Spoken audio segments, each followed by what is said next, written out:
Maximum participant ने जो है वो ज्वाइन कर लिया हुआ है। तो हम क्लास का आगाज़ करते हैं। जिन पार्टिसिपेंट ने लेट ज्वाइन की है क्लास, वो काइंडली नोट कर लें कि मैंने व्हाट्सएप ग्रुप पे एक फ़ाइल शेयर की है अनोवा के नेम से, ठीक है।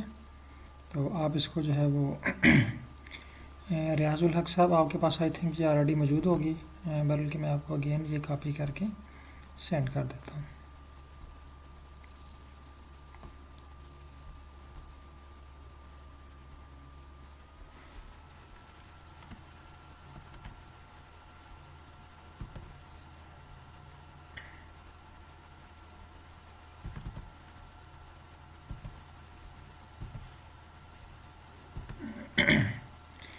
रियाजुल हक साहब को भी सेंड कर दिया मैंने।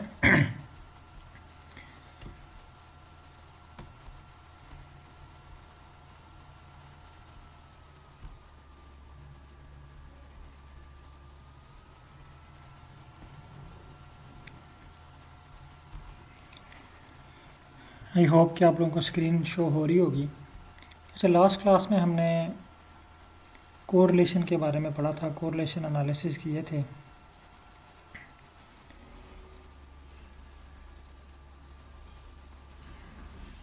और कोरिलेशन के साथ आई थिंक हमने डेंड्रोग्राम की कुछ प्रैक्टिस की थी।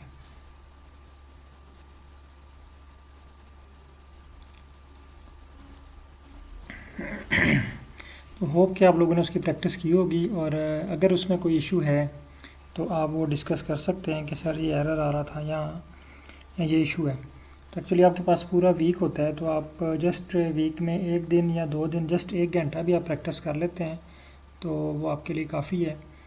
तो अगर आपने उसकी प्रैक्टिस की तो आई थिंक कि आपको कोई ना कोई एरर फेस हुआ होगा, और अगर एरर फेस नहीं हुआ और आपने सक्सेसफुली इसको परफॉर्म कर लिया है, तो फिर हम आज नेक्स्ट स्टेप की तरफ चलते हैं। आज हम अनोवा और प्रिंसिपल कंपोनेंट एनालिसिस परफॉर्म करेंगे। अनोवा के लिए जो फर्स्ट स्टेप है वो आप पहले एक्सेल की फ़ाइल इंपोर्ट कर लें। अभी ये तमाम स्टेप आपने मेरे साथ परफॉर्म करने हैं।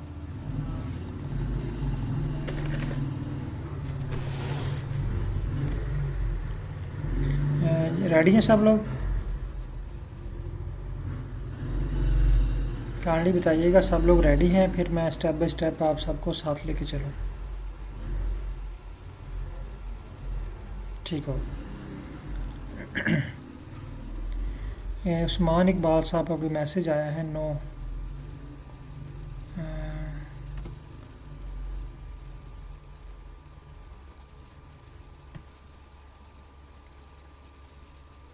ठीक हो गया। सफ़ीला साहब भी रेडी हैं।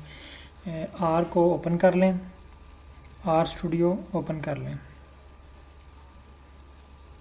आर स्टूडियो ओपन करने के बाद जो फर्स्ट स्टेप है वो आपने, हमारे पास सैंपल होना चाहिए ना, जिस सैंपल के ऊपर हमने एनालिसिस करना है।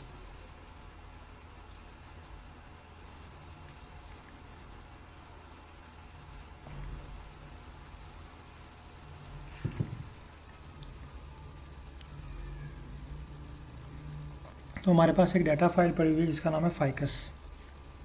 हम उसको इंपोर्ट करते हैं फ्रॉम एक्सेल।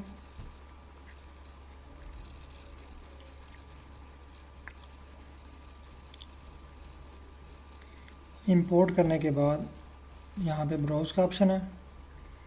यहाँ पे जो लोकेशन है आप देख लें कि आपने कहाँ पे फाइकस की फ़ाइल रखी हुई है। तो मैंने इसको डेस्कटॉप पे रखा हुआ है, मैं इसको डेस्कटॉप से सिलेक्ट कर लेता हूँ। आपने जहाँ पे ये फाइकस की फ़ाइल रखी हुई है आप इसको वहाँ से सिलेक्ट कर लें।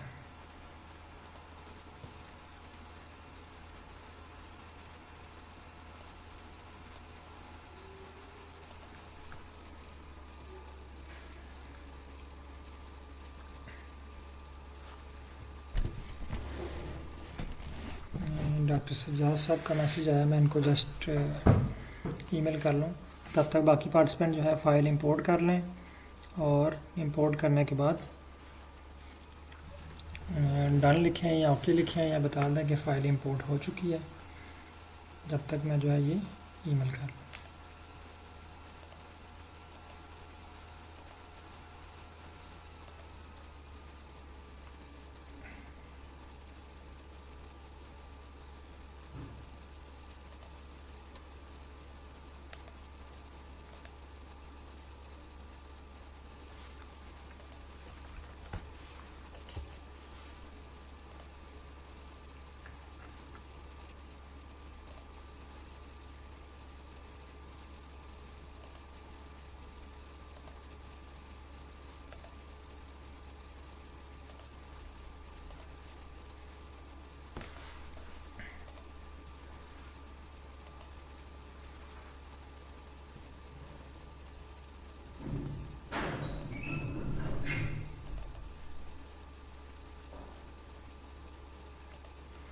डॉक्टर सज्जाद साहब को ईमेल सेंड हो चुकी है।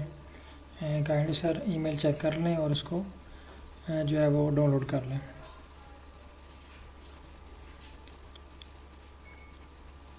अब्दुल समीद साहब आवाज़ आ रही है आपको?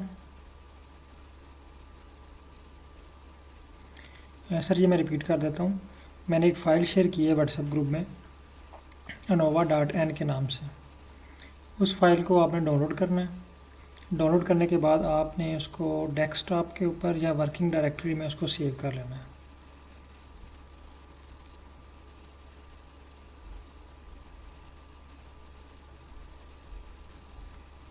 सर ये मैं आज आपको सिखाऊंगा।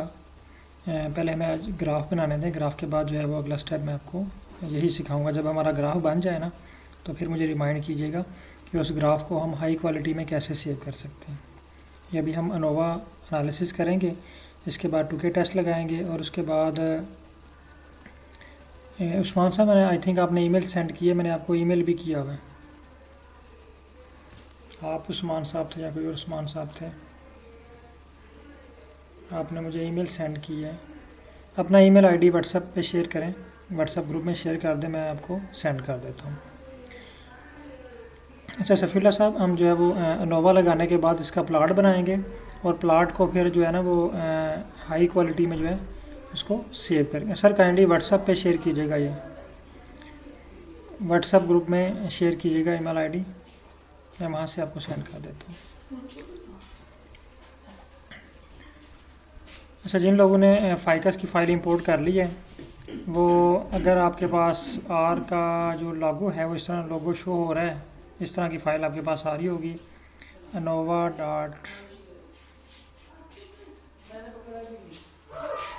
ये देखें ANOVA.N, ठीक है। ये फ़ाइल आपके पास इस तरह शो हो रही होगी। इसके ऊपर डबल क्लिक करें। जब इस पर डबल क्लिक करेंगे ना तो ये ऑटोमेटिकली आर में ओपन हो जाएगी। ये देखें, ये मेरे पास आर में ऑटोमेटिकली ANOVA.N के नाम से फ़ाइल ओपन हो चुकी है। मैं एक्स्ट्रा फाइल जो है इनको क्लोज़ कर देता हूँ ताकि यहाँ पे कोई कन्फ्यूजन ना हो। अच्छा, ये देखिए हमारे पास जो है ना वो अब 2 फाइलें इंपोर्ट हो चुकी हैं, एक फाइकस वाली फ़ाइल और एक स्क्रिप्ट। मैंने जब ये क्लास की ट्रेनिंग स्टार्ट की थी तो 3 बातें मैंने वो कहा था हमने सीखनी है। स्क्रिप्ट को राइट करना, रीड करना और एडिट करना, और 4th है कोड को जनरेट करना, स्क्रिप्ट जनरेट करना, स्क्रिप्ट बनाना, ठीक है। तो आज हम जो है वो रीडिंग की प्रैक्टिस करेंगे। फर्स्ट डे में हमने जब स्क्रिप्ट लिखा ग्राफ के लिए तो हमने राइटिंग की प्रैक्टिस की, ठीक है। तो हमें ग्राफ की जो है ना वो बेसिक चीज़ें पता चल गई हैं थोड़ी सी, कि अगर हम जो है वो एस्थेटिक लिखेंगे इसका मतलब क्या है, मैपिंग लिखेंगे इसका मतलब क्या है, जियोम बार लिखेंगे इसका मतलब क्या है, जियोम पॉइंट लिखेंगे इसका मतलब क्या है। फिर अगर हम फिल करना चाहते हैं कलर की बेस के ऊपर, स्पीशीज़ की बेस के ऊपर, इनमें क्या डिफरेंस है ना, ये बेसिक चीज़ें हमने जो है वो फर्स्ट डे सेकंड डे में सीख ली थी। राइट करना, आज हम राइट करने के साथ साथ उसको रीड करना भी सीखते हैं कि कोड, अगर हमारे पास कोड बनाया है, मैं आपको ये स्क्रिप्ट दे देता हूँ, आप मुझसे कहते हैं कि सर हमने ना ANOVA करना है अपने डाटा सेट के ऊपर, तो मैं आपसे कहता हूँ ये स्क्रिप्ट है, इसमें आप चेंजिंग कर लें अपने स्क्रिप्ट के मुताबिक, अपने डाटा सेट के मुताबिक। अब वो चेंजिंग आप तब ही कर पाएंगे जब आपको रीड करना आता है, कोड रीड करना आता है, ठीक है। तो तब ही आप उसको उसमें चेंजिंग कर सकते हैं ना। जिस तरह अगर कोई MPhil का स्टूडेंट अपने सुपरवाइज़र के पास अपना रिसर्च आर्टिकल या थीसिस सबमिट करवाता है, फॉर एग्ज़ाम्पल वो स्टूडेंट जो है वो बायोटेक्नोलॉजी का है या मॉलिक्यूलर बायोलॉजी का है, ठीक है, और उसका जो सुपरवाइज़र है वो जस्ट प्लांट इकोलॉजी का है और उसका कोई एक्सपीरियंस नहीं है मॉलिक्यूलर बायोलॉजी की, ठीक है। तो वो जब मॉलिक्यूलर बायोलॉजी को वो उसके थीसिस को वो पढ़ेगा तो मॉलिक्यूलर बायोलॉजी की बहुत सारी टर्म्स, अगर वो बिल्कुल ज़ीरो है मॉलिक्यूलर बायोलॉजी में, तो उसके लिए बहुत सारी चीज़ें न्यू होंगी, वो उनको साथ साथ लर्न करनी पड़ेंगी, इसका मतलब क्या है, इसका मतलब क्या, फिर जाके एंड जब वो खुद सारी चीज़ें सीखेंगे फिर वो उसका थीसिस या रिसर्च पेपर रीड करने के काबिल होंगे। तो इसी तरह सेम जब हम कोई एनालिसिस करना है तो हम उसकी जो बेसिक चीज़ें हैं उस एनालिसिस की वो हमें पता होना चाहिए, फिर हम जो है वो इसको रीड करने के काबिल होंगे। अच्छा, हम इसको रीड करने की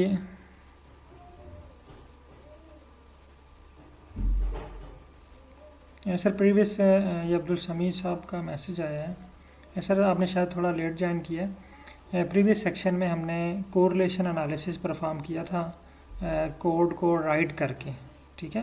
पहले ग्राफ भी बनाया, फर्स्ट एक ग्राफ बनाया और फिर जो है वो कोरिलेशन एनालिसिस परफॉर्म किया था स्क्रिप्ट को राइट करके, हमने स्क्रिप्ट राइट किया था, ठीक है। आज मैं आपको बना बनाया स्क्रिप्ट दे रहा हूँ, इसको हमने रीड करना है और रीड करने के बाद अपने डाटा सेट के मुताबिक इसको चेंज करना है। इसको हम मैनुअल भी चेंज कर सकते हैं और बाई जो है वो कोड भी हम इस बाई एआई टूल भी हम इसको चेंज करेंगे। पहले हम इसको मैनुअली चेंज करेंगे ताकि हमें जो है वो कोड रीड करना आ जाए और फिर हम इसको एआई टूल की हेल्प लेके हम इसको जो है वो जनरेट करना सीखेंगे। उस्मान साहब मैंने आपको ईमेल सेंड कर दी, काइंडली चेक कर लें।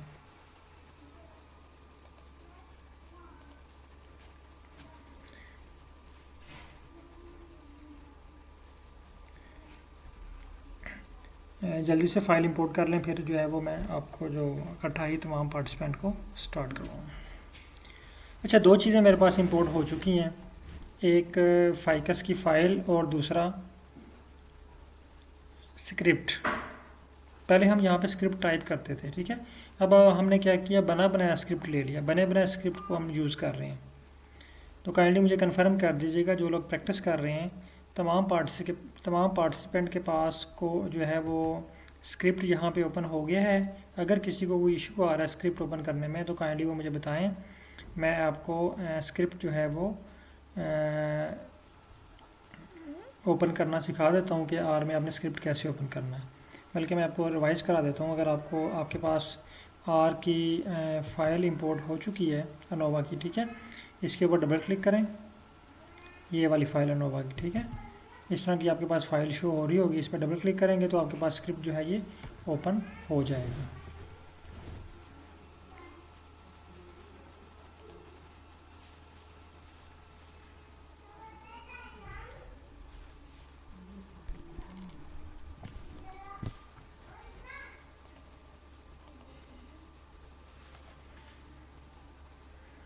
ये ना और कुछ पार्टिसिपेंट लेट ज्वाइन कर रहे हैं तो उनका मैसेजेस आ रहे हैं स्क्रिप्ट के लिए। मैं आपको ना एक लिंक शेयर कर देता हूँ गूगल ड्राइव का, ठीक है। इसमें ये पड़ा हुआ है स्क्रिप्ट, आप इसको यहाँ से तमाम पार्टिसिपेंट डाउनलोड कर लें।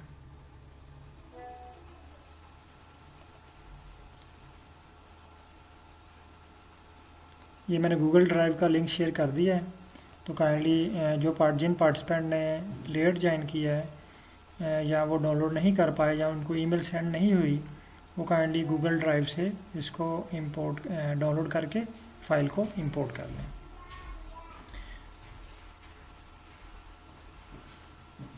ठीक हो गया। अच्छा, होप के तमाम पार्टिसिपेंट के पास यहाँ तक दो चीज़ें शो हो रही हैं। नंबर 1, आपके पास अनोवा की फ़ाइल शो हो रही है, स्क्रिप्ट इसे कहते हैं स्क्रिप्ट फ़ाइल, और दूसरी तरफ हमारी जो डाटा सेट है, डाटा वाली फ़ाइल शो हो रही है जिसमें 150 ऑब्जर्वेशन और 5 वेरिएबल्स हैं। अब हम चलते हैं अनोवा। अनोवा के लिए हमारे पास जब हमारे जहन में आता है कि हमने जिस तरह स्टार्ट पे आ जाते हैं, जब हमारे सुपरवाइज़र साहब ने कहा कि आप इसकी पीएच मालूम करके आएँ, तो पहला क्वेश्चन था कि ये किस इंस्ट्रूमेंट से चेक होगी। तो आज हमारे सुपरवाइज़र साहब कह रहे हैं कि ये डाटा सेट है, इसके ऊपर अनोवा लगा के लाएँ। अनोवा के लिए हम कौन सा पैकेज यूज़ करेंगे, ठीक है। ये क्वेश्चन है हमारे जहन में, आपके जहन में भी ये क्वेश्चन आया होगा कि अगर हमने देखें, जब हमने कोरिलेशन निकाली थी तो कोरिलेशन में हमने दो पैकेजेज यूज़ किए थे, एक साइक, एक कोर प्लाट, दो पैकेजेज यूज़ किए थे ना। तो यहाँ पे भी हमारे जहन में पहला क्वेश्चन यही आना चाहिए कि हमने अनोवा लगाना है, वन वे अनोवा आज हम लगा रहे हैं, तो वन वे अनोवा के लिए हमने कौन सा पैकेज यूज़ करना है। तो इसका आंसर ये है कि अगर हम अनोवा लगाना चाहते हैं तो ये मैं इधर आएँ, कुछ पैकेजेस ऐसे होते हैं जो बेसिक होते हैं, कुछ पैकेजेस हमें इंस्टॉल करना पड़ते हैं।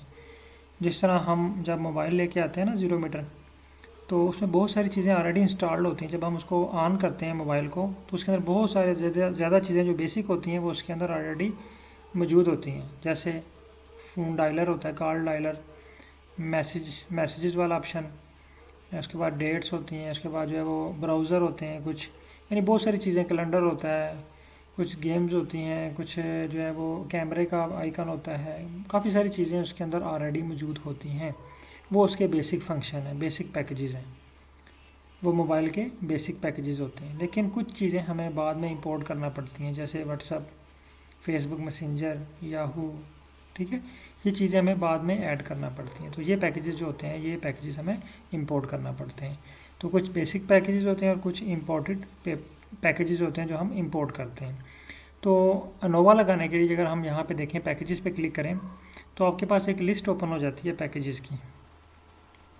ये देखें, ये बेशुमार जो ये पैकेज जो आपको शो हो रहे हैं ना, इनमें से ज़्यादातर पैकेजेस ऐसे हैं जो आर के बेसिक पैकेजेस हैं, जो आर को जब हमने इंस्टॉल किया था तो आर में ये पैकेजेस मौजूद थे, ठीक है। तो अनोवा लगाने के लिए आर का जो पैकेज यूज़ होता है उसका नाम है AOV, ये फंक्शन है, ठीक है, AOV। अगर मैं यहाँ पे लिखूँ अनोवा AOV,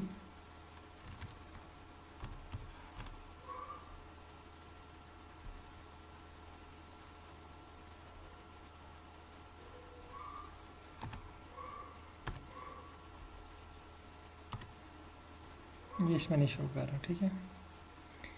तो ओवरऑल इसका जो ये फंक्शन है ये बेसिक ही है, AOV, ठीक है।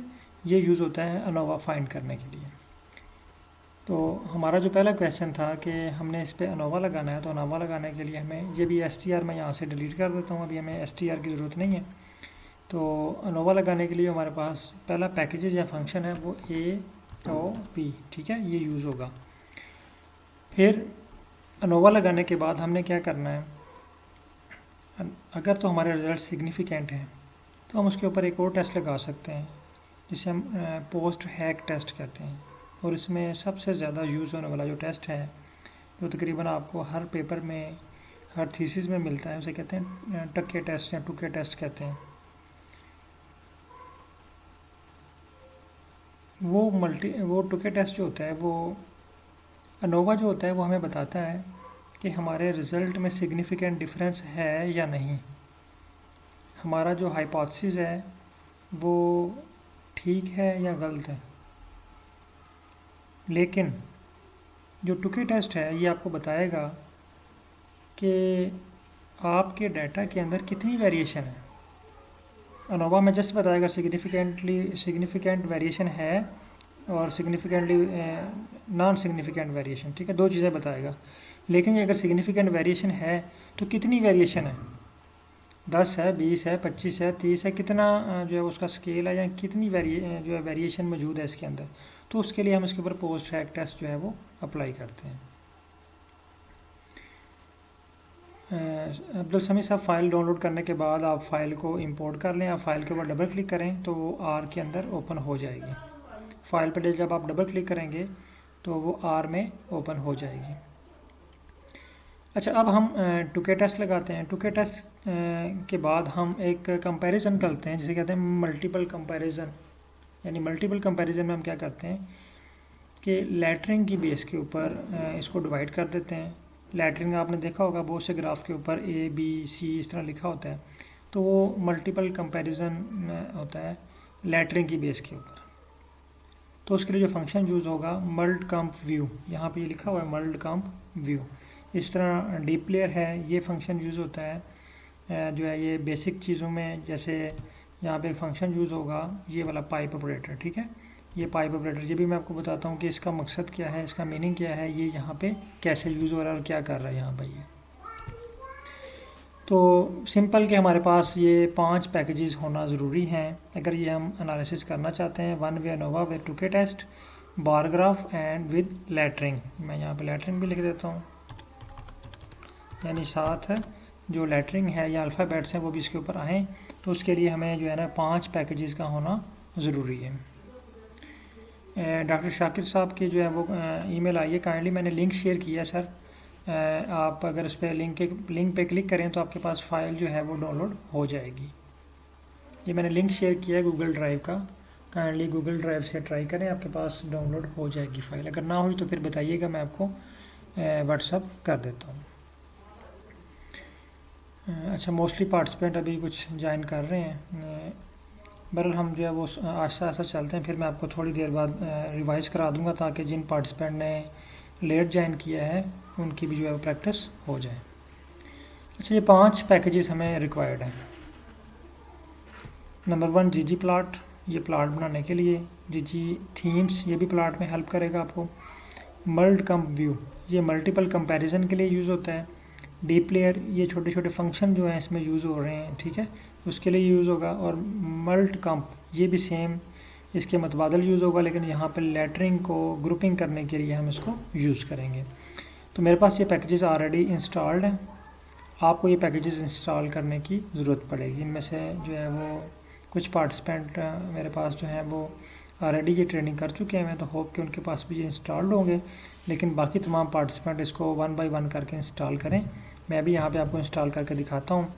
आपने क्या करना है, जस्ट 2 वे हैं इंस्टॉल करने के। एक, यहाँ पे आ जाएं पैकेजेस पे, पैकेजेस पे क्लिक करें। यहाँ पे ऑप्शन है इंस्टॉल का बटन, इंस्टॉल के बटन पे क्लिक करें। यहाँ पे आप इस पैकेज को उठाएं, यहाँ पे लिख लें। दूसरा मेथड ये है कि यहाँ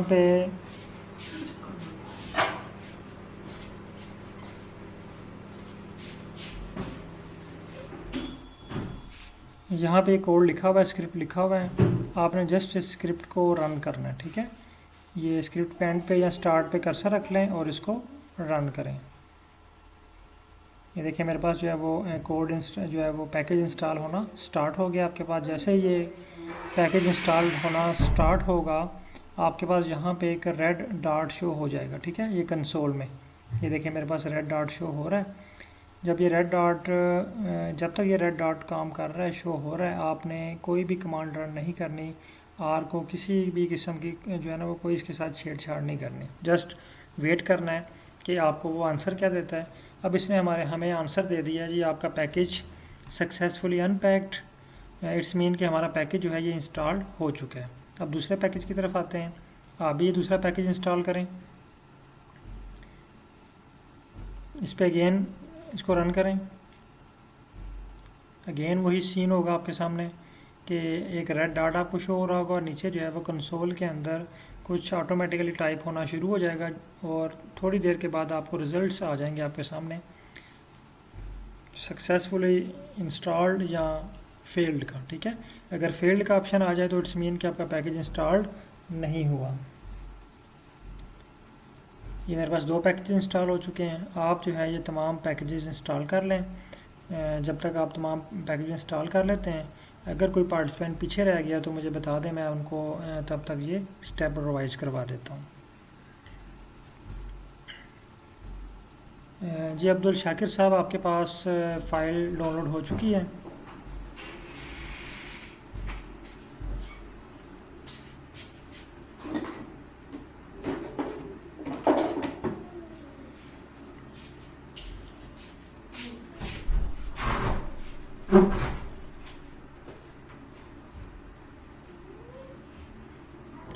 जिन पार्टिसिपेंट ने 2 पार्टिसिपेंट ने अभी ज्वाइन किया है, तो काइंडली मैंने व्हाट्सएप ग्रुप में फ़ाइल शेयर की हुई है ड्राइव, गूगल ड्राइव का ना एक लिंक शेयर किया हुआ है। आप लिंक पर क्लिक करें तो आपके पास एक फ़ाइल आएगी। उस फाइल को आपने डाउनलोड करना है और डेस्कटॉप के ऊपर उसको सेव कर लें। डेस्कटॉप पे सेव करने के बाद आप उसके ऊपर डबल क्लिक करेंगे तो वो आपके आर प्रोग्रामिंग में जो है वो फ़ाइल ऑटोमेटिकली ओपन हो जाएगी। फ़ाइल को ओपन कर लें। फ़ाइल को ओपन करने के बाद आपके पास कुछ पैकेजेस शो होंगे। इन पैकेजेस को आपने जस्ट इंस्टॉल कर लेना। होप के तमाम पार्टिसिपेंट के पास ये पैकेजेस इंस्टॉल हो चुके होंगे। अगर आपके पास पैकेजेस इंस्टॉल हो चुके हैं तो आप डन लिख दें ताकि मुझे आइडिया हो जाए कि कितने पार्टिसिपेंट ने जो है ये स्टेप कंप्लीट कर लिया है। फिर जो है वो उसी स्पीड से मैं नेक्स्ट स्टेप की तरफ चलूँ। अगर किसी पार्टिसिपेंट के कोई इशू आ रहा है, इंस्टॉलेशन में इंस्टॉल नहीं हो रहा, एरर आ रहा है, तो वो भी बता सकते हैं। तमाम पैकेजेस इंस्टॉल कर लें और उसके बाद डन का बटन दबा दें।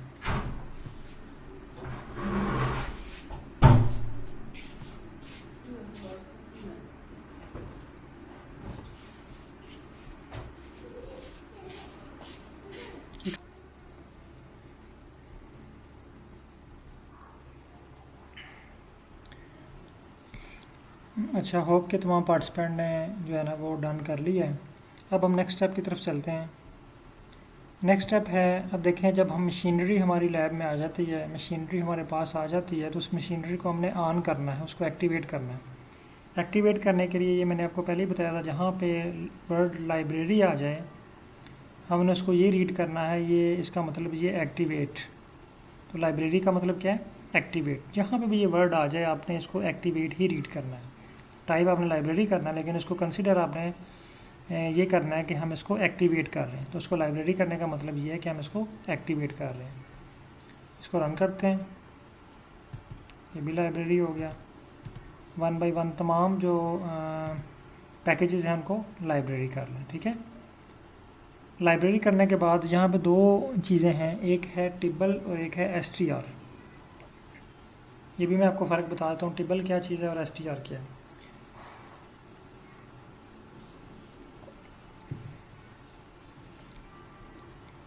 टिबल और str एक्चुअली हमारा जो डाटा सेट होता है उसको व्यू करने के लिए, डाटा सेट का पोस्टमार्टम करने के लिए। पोस्टमार्टम समझते हैं ना, यानी हम डाटा सेट को कम्प्लीटली व्यू करने के लिए कि हमारे डाटा सेट के अंदर है क्या।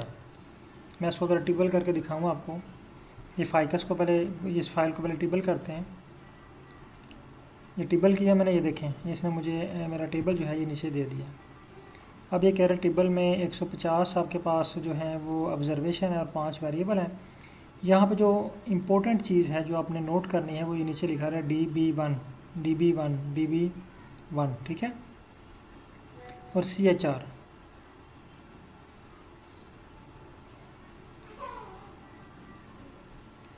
ये फरहान साहब की ईमेल आई है। काइंडली आप अगर वो लिंक जो मैंने शेयर किया हुआ है उससे डाउनलोड की ट्राई करें तो आपके पास डाउनलोड हो जाएगा। या आपके मैसेजेस से 2 मैसेजेस ऊपर जाएं, वहाँ पे आपके पास एक गूगल ड्राइव का लिंक है, उस लिंक पे आप क्लिक करें तो आपके पास फ़ाइल जो है वो डाउनलोड हो जाएगी। फरहान चिश्ती साहब, अगर डाउनलोड नहीं हो रही, हाँ इसकी मैं रीज़न बताता हूँ ये आपके पास क्यों एरर आ रहा है। आपके पास ये DP लेयर लाइब्रेरी नहीं हुआ हुआ, DP लेयर, ठीक है। ये DP लेयर को लाइब्रेरी करें। ये जाजेब साहब, आप ये DP लेयर को लाइब्रेरी करें, ऐसे लाइब्रेरी करें। लाइब्रेरी करने के बाद आप अगेन इसको जो है ना वो, सॉरी इंस्टॉल नहीं करना, लाइब्रेरी करना है। देखें लाइब्रेरी होता है, अगर लाइब्रेरी नहीं हुआ तो इट्स मीन कि आपने जो है ना पैकेजेस इंस्टॉल नहीं किए हुए। मैंने आपसे कहा था कि ये तमाम पैकेजेस, ये 5 पैकेजेस जो हैं, ये 5 पैकेजेस आपने इंस्टॉल करने हैं। आई होप कि आप लोगों ने ये 5 पैकेजेस इंस्टॉल कर लिए होंगे। इंस्टॉल करने के बाद आपने इन 5 पैकेजेस को लाइब्रेरी करना है। इसको लाइब्रेरी करने के बाद अब हम आते हैं टेबल पे, ठीक है। टेबल किया तो हमारे पास ये डाटा सेट आ गया। अच्छा, मैं यहाँ पे बता रहा था टेबल में जो इम्पोर्टेंट चीज़ है ये देखना है आपने, ठीक है। ये DB1 का मतलब ये है कि हम जो है ना वो पॉइंट के बाद हमारे पास 1 फिगर है, ठीक है, यानी 4 है ना। अगर ये ज़्यादा फिगर होते तो इसी तरह ये 2 3 4 आ जाना था। उसके बाद यहाँ पे CHR, ये है करैक्टर। ये हमें बता रहा है कि हमारा डाटा टाइप है वो कौन सा है। जिसके साथ DB आ रहा है एक तो वो न्यूमेरिक होगा, ये ध्यान में रखना है। DB न्यूमेरिक, DB जहाँ पे आ जाए इट्स मीन कि ये हमारा डाटा जो है वो न्यूमेरिक है, इसमें नंबर्स हैं जस्ट, ठीक है। CHR आ जाए इसमें, यहाँ पे ये होता है करैक्टर मीन कि इसके साथ अल्फ़ाबेट्स भी हैं, अंग्रेज़ी के कुछ लेटर भी इसके साथ शामिल है। अगर हम इसको STR करते हैं, STR भी सेम यही है लेकिन थोड़ा सा आपको डिफरेंट वे में पेश करेगा। अब यहाँ पे देखें STR में भी यही हमें बता रहा है, लेकिन इसने इसको रोज़ की फॉर्म में लिख दिया है और यहाँ पे DB की बजाय इसने नंबर्स दे दिए हैं हमें। ये देखें नंबर, न्यूमेरिक फॉर्म, ये न्यूमेरिक फॉर्म है, ये भी न्यूमेरिक फॉर्म है, ये भी न्यूमेरिक फॉर्म है और ये CHR ये करैक्टर है, ये हमें बता रहा है। ठीक है, अब अनोवा लगाने के लिए हमें ये पता है कि हमारे पास डाटा जो होता है वो फैक्टर फॉर्म में एक फैक्टर होना चाहिए, जिसको हमने टेस्ट करना है कि उसका इफ़ेक्ट हुआ है हमारे सैम्पल्स के ऊपर कि नहीं हुआ। ठीक है, तो यहाँ पे एक हमने जो है ना वो फैक्टर बनाना, तो हमारे डाटा में तो फैक्टर है ही नहीं। आप भी जब अपना डाटा सेट इंपोर्ट करेंगे तो R में जब आप चेक करेंगे ना तो उसमें तो फैक्टर है ही नहीं। आपने क्या करना है, पहले अपने डाटा सेट को पहले फैक्टर में कन्वर्ट करना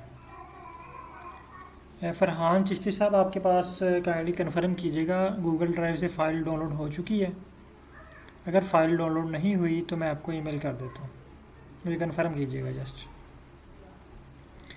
अच्छा, अब हमने क्या करना है कि जो कॉलम है स्पीशीज़ वाला, ये देखें, अगर हम देखें ना, ये वाला कॉलम हमारे पास करैक्टर है। ये देखें, यहाँ से भी आप चेक कर सकते हैं। ये देखें कॉलम 5, जब मैंने इस पर क्लिक किया तो उसके साथ लिखा हुआ आ रहा है, हेडिंग्स की आ रही कॉलम 5 करैक्टर। अगर मैं 4 पे रखता हूँ ये कर्सर, तो यहाँ पे देखें लिखा हुआ आ रहा है column 4 numeric with range 4 to 10, ये न्यूमेरिक है। इसी तरह ये वाला कॉलम भी न्यूमेरिक है, ये भी कॉलम न्यूमेरिक है। ठीक है, और जो फर्स्ट कॉलम है वो भी न्यूमेरिक है। अब ये चीज़ें सारी जो हैं यहाँ पे देखें, यहाँ से भी हमें क्लियर हो जाती है कि कौन सी चीज़ न्यूमेरिक है और कौन सी जो है वो करैक्टर है। तो यहाँ पे हमें फर्स्ट का इफ़ेक्ट देखना चाह रहे हैं, स्पीशीज़ का इफ़ेक्ट क्या हो रहा है दूसरे वेरिएबल्स के ऊपर। तो यहाँ पे अगर आपके पास अपना डाटा सेट है, यहाँ पे आपने कोई ट्रीटमेंट भी अप्लाई की होंगी, आप जो है सीज़न का डिफरेंस दे सकते हैं, आप जो है वो रेनफॉल का इफ़ेक्ट देख सकते हैं, आप कोई स्प्रे आपने की है सैंपल के ऊपर उसका इफ़ेक्ट देख सकते हैं। तो वो डिपेंड करता है कि आपका डाटा सेट क्या है। तो यहाँ पे हमारे पास एक बेसिक डाटा सेट है, इसके ऊपर हम चाह रहे हैं कि इसको अप्लाई करें और इसको जो है वो देखें कि स्पीशीज़ का क्या इफ़ेक्ट है। स्पीशीज़ चेंज होने से सैपल लेंथ चेंज हो रही है या नहीं हो रही, सैपल विड्थ चेंज हो रही है या नहीं हो रही। तो हमें अब ज़रूरत है कि एक को फैक्टर में कन्वर्ट करें, जिसका इफ़ेक्ट हमें चेक करना है उसको हम फैक्टर में कन्वर्ट कर दें। तो फैक्टर में कन्वर्ट करने के लिए हमारे पास एक कोड है फैक्टर। ये वाला वर्ड अब आपको याद हो गया होगा कि ये मैंने क्यों यूज़ किया यहाँ पे। ये हमने एक नाम रखा है, जस्ट ये स्क्रिप्ट नहीं है, स्क्रिप्ट का हिस्सा नहीं है हमारा असल कोड जो है ये है फैक्टर। हम फैक्टर किसका बनाना चाहते हैं, फाइकस, और फाइकस के अंदर स्पीशीज़ हैं। ये मैं आपको यहाँ पर टाइप करके भी बता देता हूँ। अगर मैं यहाँ पर लिखूँ फैक्टर, यहाँ पे देखिए आपके पास ऑप्शन आ गया और साथ ये दे रहा है बेस। इसका मतलब यह है कि फैक्टर करने के लिए हमें कोई पैकेज इंस्टॉल करने की ज़रूरत नहीं पड़ती। फैक्टर में कन्वर्ट करने के लिए हमें कोई पैकेज को इंस्टॉल करने की ज़रूरत नहीं पड़ेगी। क्यों? क्योंकि ये बेस फंक्शन है, ये ऑलरेडी हमारे R के अंदर मौजूद है, इसको हमें इंस्टॉल करने की ज़रूरत नहीं है। लिहाजा हम इसको जस्ट सेलेक्ट करते हैं और यहाँ पर लिखते हैं फाइकस। अब फाइकस का कौन सा कॉलम जो है वो कन्वर्ट करना चाहते हैं। अब हम कॉलम देखें बजाय देखने के, हम यहाँ पे एक छोटा सा ट्रिक यूज़ कर लेते हैं। ये पहले भी मैंने आपको बताया था। फाइकस के बाद आप $साइन लिखें। अगर आपके पास फ़ाइल है, उसका नाम कुछ और है, डाटा है, या आपने थीसिस फाइल और कुछ भी फ़ाइल का नाम रखा हुआ है, तो आपने जस्ट फाइल का नाम टाइप करना है।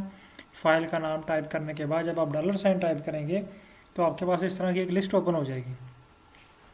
इस लिस्ट में से हमने जो फैक्टर बनाना है उस पर क्लिक करेंगे। मैंने स्पीशीज़ को फैक्टर बनाना है, मैं इस पर क्लिक करता हूँ और इसको रन कर देता हूँ। ये देखें कोड मेरा रन हो चुका है और उसने मुझे बताया कि इसने इसको फैक्टर में कन्वर्ट कर दिया। अब अगर आप देखते हैं चल के यहाँ पे फाइकस पे आएँ, अब यहाँ पे स्पीशीज़ पे कर्सर रखते हैं, ये अभी भी करैक्टर शो कर रहा है। ये करैक्टर शो करने की इसकी एक रीज़न ये है कि अभी हमने इसको एक नाम देना है, इसको आर्गूमेंट में कन्वर्ट करना है और फिर ये जो है वो चेंज होगा फैक्टर में। ठीक है, अब हम यहाँ पे आ जाते हैं। ये देखें ये कोड हमें पढ़ना आ गया। ये हमने कोड क्या लिखा हुआ है, फैक्टर, यानी हम चेंज करना चाह रहे हैं फैक्टर। हम फैक्टर बनाना चाह रहे हैं, किस चीज़ के फैक्टर, कि फाइल का नाम क्या है फाइकस, और उसके अंदर जो कॉलम है उसका नाम क्या है स्पीशीज़। अब अगर मैं इसका नाम रख देता हूँ कोई फाइकस,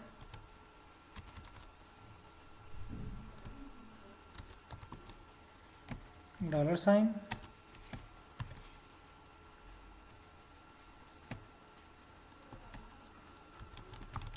स्पीशीज़, ये मैंने नाम रख दिया है इस स्क्रिप्ट का। ये स्क्रिप्ट है हमारा, ये कोड है, ठीक है। अब इस कोड का हमने एक नई कोडिंग दे दी है, नया एक नाम दे दिया है। अब इसको मैं जब रन करूँगा ना, तो अब देखें क्या होता है। अब अगेन हम आते हैं यहाँ पे, अब स्पीशीज़ भी हम रखते हैं।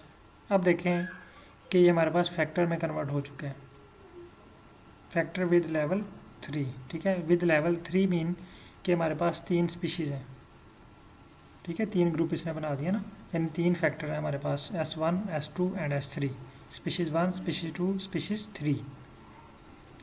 अब हम अगेन वापस आते हैं अनोवा अपने स्क्रिप्ट के ऊपर। ये देखें, ये मैंने अभी आपके सामने टाइप किया और आपको रीड करके भी बताया। यहाँ तक ये कोड, अब आप होप कि आप तमाम पार्टिसिपेंट ये कोड रीड कर सकते हैं। सफ़ीउल्लाह साहब का क्वेश्चन आया कि फ़ैक्टर का थोड़ा सा रिवाइज़ करें। एक्चुअली फ़ैक्टर जब भी हम एनालिसिस अनोवा करते हैं, कोई भी अनोवा 1 वे, 2 वे, 3 वे, तो हमने जो जिस चीज़ का हमने इफ़ेक्ट चेक करना होता है, मसलन अगर हमारे पास ये टेबल है, मैं आपको दिखाता हूँ।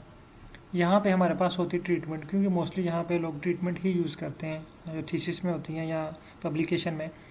तो ट्रीटमेंट हमने यूज़ की हुई है। फॉर एग्जांपल ये हमारी ट्रीटमेंट S1, S2 S3। अब इन ट्रीटमेंट का हम इफ़ेक्ट चेक करना चाह रहे हैं कि ये ट्रीटमेंट हमने दी, इनका इफ़ेक्ट इन जो है वेरिएबल्स के ऊपर हुआ। वेरिएबल्स क्या हैं? ये जो सैपल लेंथ है, सैपल विड्थ है, ये वेरिएबल्स हैं, ये कॉलम्स हैं।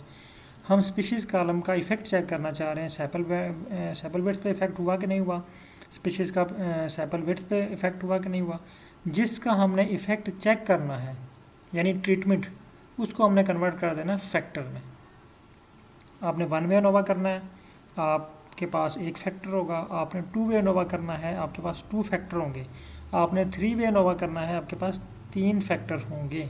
आप 3 चीज़ों का इकट्ठा इफेक्ट भी चेक कर सकते हैं। फॉर एग्जांपल यहाँ पे हमारे पास स्पीशीज़ हैं, फिर यहाँ पे हम लेकर सकते हैं ट्रीटमेंट, यानी स्पीशीज़ को हमने ट्रीटमेंट दी, फिर क्या इफेक्ट हुआ। फिर यहाँ पे हम सीज़न का इफेक्ट चेक कर लेते हैं, यानी मानसून सीज़न में जो है वो सैपल प्लांट की सैपल लेंथ कितनी थी, या किसी और सीज़न में प्लांट की सैपल लेंथ जो है वो कितनी थी। या आप रेनी सीज़न में चेक कर सकते हैं, ठीक है, ड्राई सीज़न में चेक कर सकते हैं।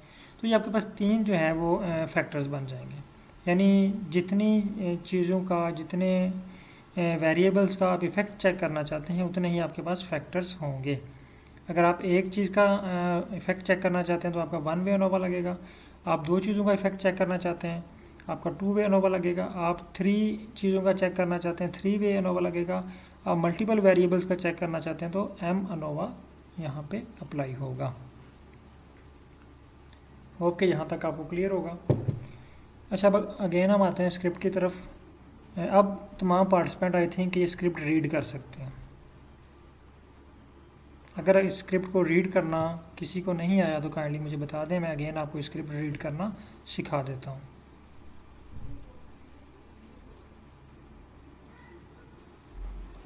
अगर आपको अगर आप ये स्क्रिप्ट जो आपके सामने लिखा हुआ है, ये मेरे पास लाइन नंबर 26 पे है, फाइकस $। डॉलर साइन का मतलब क्या है कि यहाँ पे हम उसके बाद कॉलम लगा रहे हैं, ठीक है। चलिए मैं अगेन रिपीट कर देता हूँ। मैं यहाँ पे एक स्क्रिप्ट बना रहा हूँ, यानी मैं कन्वर्ट कर रहा हूँ एक वेरिएबल्स को फैक्टर में, फैक्टर बनाना चाह रहा हूँ उसका, ठीक है। मेरे पास जो वेरिएबल है स्पीशीज़, मैं स्पीशीज़ का इफेक्ट चेक करना चाह रहा हूँ। आप किसी और का भी चेक बना सकते हैं, ठीक है।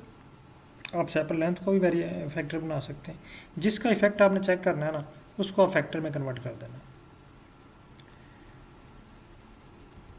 यहाँ पे अब मैं आपको लिख के बता रहा हूँ, फिर आपको ज़्यादा इजी हो जाएगा इसको अंडरस्टैंड करना, क्योंकि स्टार्ट में जब हम रीडिंग राइटिंग सीखते हैं ना, तो हमारे लिए थोड़ा सा मुश्किल होता है।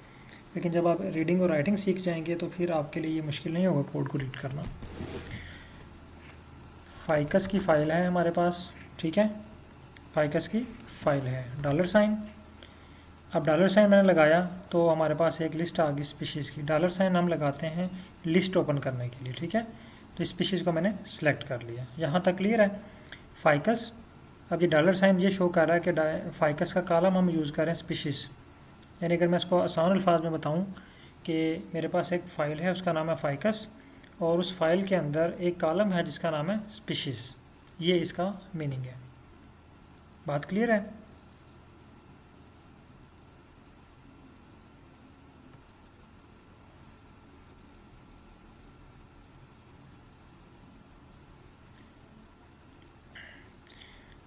हरदीप साहब, आपके क्वेश्चन की मुझे समझ नहीं आई।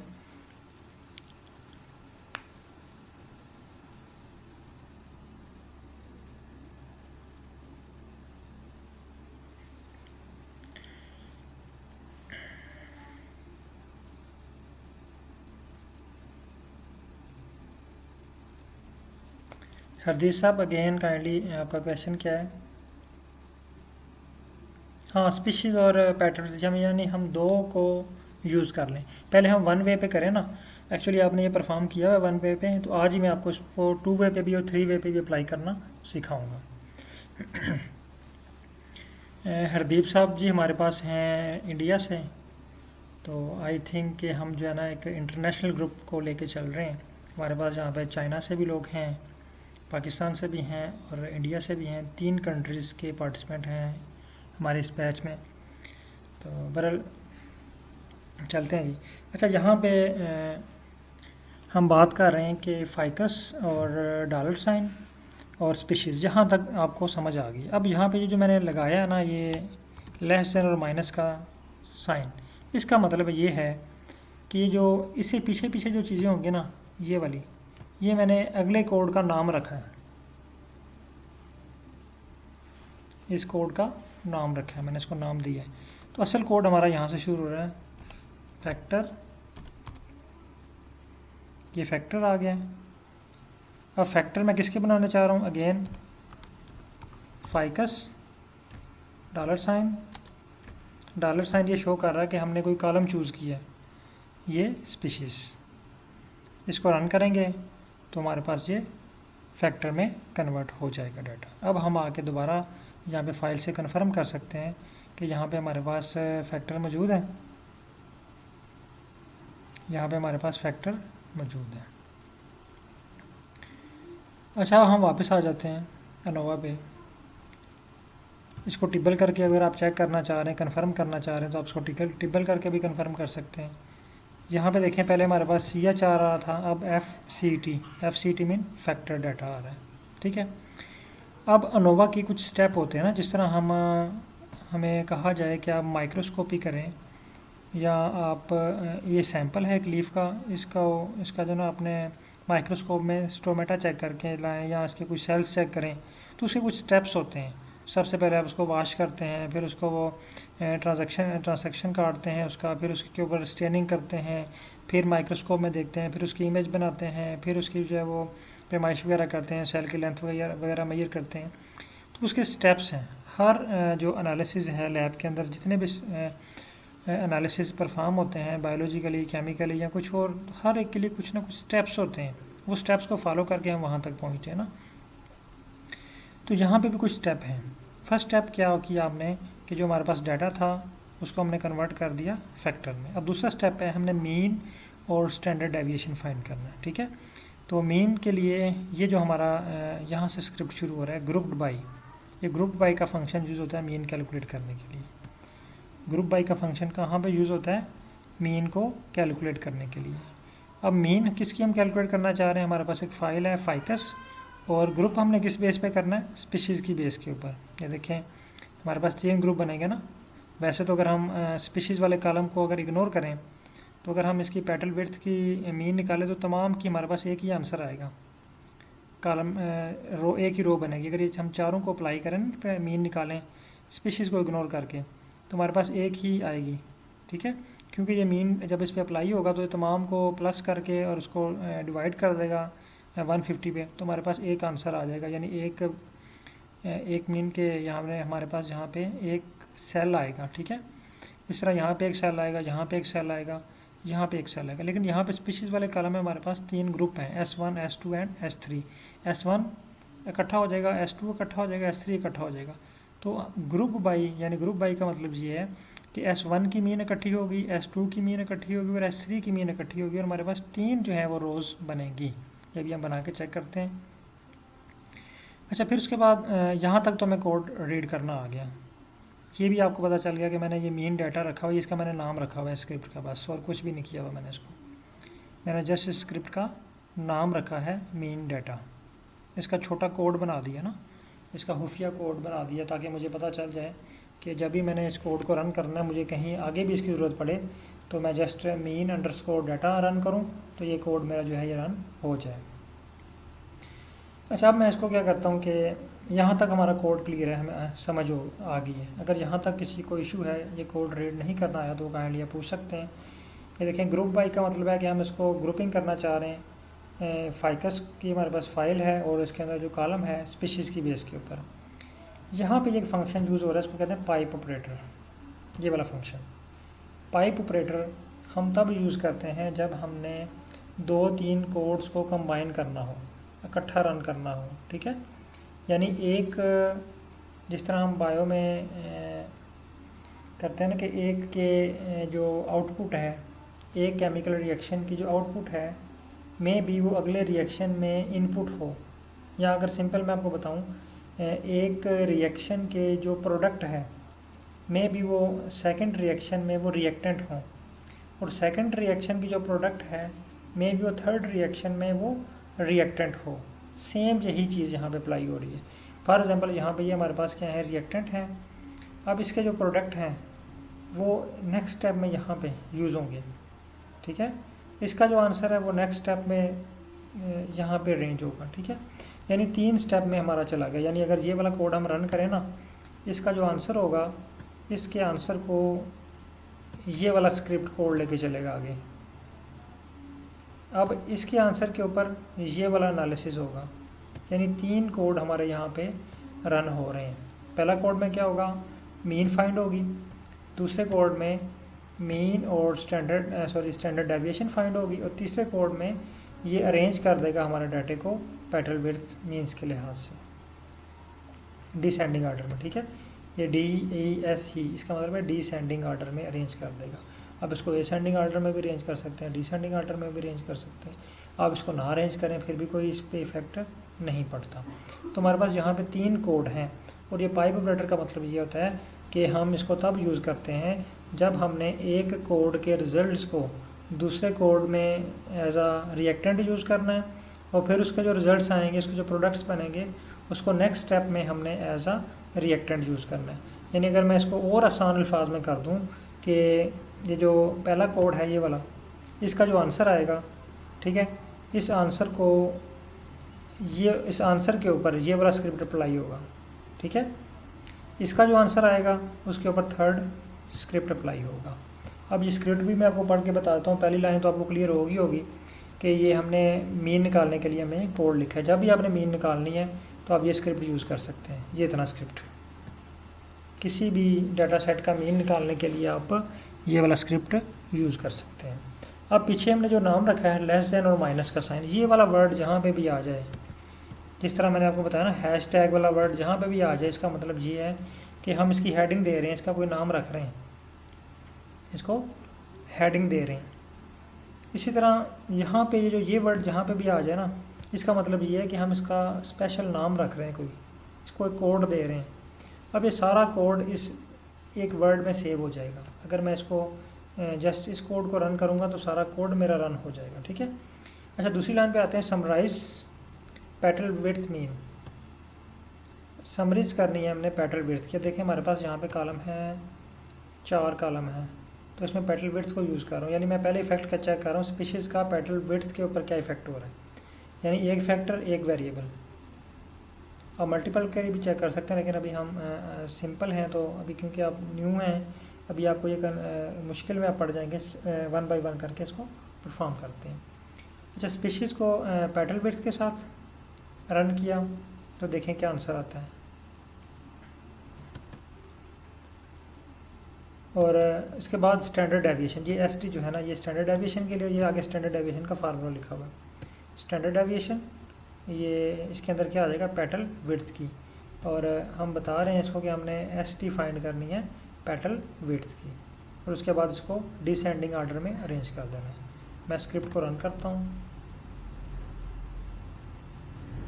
अच्छा, ये हमें एक क्वेश्चन है कि ये हमें कैसे पता चलेगा कि हमारा स्क्रिप्ट रन हो चुका है।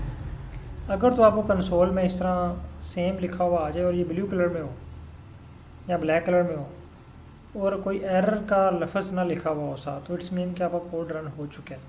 इसका प्रूफ यहाँ से भी आपको मिल रहा है। ये देखें, मेरे पास एक नई फाइल जनरेट हो गई है। ये देखें, मीन डाटा की, ये देखें ना, मीन भी आ गया और स्टैंडर्ड डेविएशन भी हमें इसे निकाल दिया। अब इसने हमें ये अरेंज कर दिया है डिसेंडिंग ऑर्डर में, पहले 3 2 1। आप इसको यहाँ से चेंज करके असेंडिंग में भी लेके जा सकते हैं, ठीक है, डिसेंडिंग में भी लेके आ सकते हैं। इसने मीन निकाल दी और स्टैंडर्ड डेविएशन भी निकाल दी। यहाँ तक होप कि आप लोगों को क्लियर होगा। उस्मान साहब, कौन सा स्टेप रिपीट करना है, कहाँ से समझ नहीं आई आपको? और आप भी जो है वो इसको यहाँ तक स्टेप परफॉर्म कर लें और फिर डन लिखें। अरेंज डिसेंडिंग वाला, ये वाली लाइन, अरेंज वाली लाइन सर नहीं समझ आई आपको? हाँ, अरेंज का मतलब है, यानी पहले मैं आपको दोबारा स्टार्ट से बताता हूँ। फर्स्ट लाइन जो है ना, ये ग्रुप बाई, ये यूज़ हो रही है मीन फाइंड करने के लिए। आपने किसी भी चीज़ की मीन जो है वो कैलकुलेट करनी है, तो उसके लिए ये चीज़ यूज़ हो रही है। उसके बाद समराइज़ के लिए आपने इसको समराइज़ करना है, यानी इसको समरी बनानी है, यानी एक अलग से टेबल बनाना है। और समराइज़ हमने करना है पेटल विड्थ मीन, यानी मीन पेटल विड्थ की हमने मीन निकालनी है, ठीक है। ये हम इसका नाम रख रहे हैं, पेटल विड्थ मीन। और स्टैंडर्ड डेविएशन फाइंड करने के लिए हमारे पास फार्मूला है SD, और अंदर कॉलम का नाम लिखना है हमने। जिस कॉलम की हमने स्टैंडर्ड डेविएशन फाइंड करनी है, उस कॉलम का नाम लिखेंगे तो उस कॉलम की स्टैंडर्ड डेविएशन फाइंड हो जाएगी। आप ये सिंपली भी अगर अकेले किसी जस्ट स्टैंडर्ड डेविएशन फाइंड करना चाहते हैं, तो आप SD इक्वल SD और आगे कॉलम का नाम लिखें तो उस कॉलम की स्टैंडर्ड डेविएशन आपके सामने आ जाएगी। फिर आगे है अरेंज। अरेंज का मतलब है कि ये हमारे पास डाटा सेट तो आ गया है, इसको हमने अरेंज करना है। अब ये डिसेंडिंग ऑर्डर में अरेंज है, ठीक है। अगर मैं यहाँ पे असेंडिंग कर दूंगा तो ये मेरे पास असेंडिंग ऑर्डर में आ जाएगा। ये जस्ट हमने इसको अरेंज किया, ये आप इसको अरेंज कर लें, वहाँ पे कर लें तो भी ठीक है, ना करें तो भी ठीक है। क्योंकि जैसे आप इसमें एक्सपर्ट होते जाएंगे तो आप फील करेंगे बहुत सारी चीज़ों को मुझे ज़रूरत ही नहीं है, ये बगैर परफॉर्म किए मैं ये स्टेप कर सकता हूँ, ठीक है। तो ये जस्ट क्योंकि आपका प्रैक्टिस सेशन है, आप ट्रेनिंग कर रहे हैं, तो आपको सारी चीज़ें जो है वो बताना ज़रूरी होती हैं।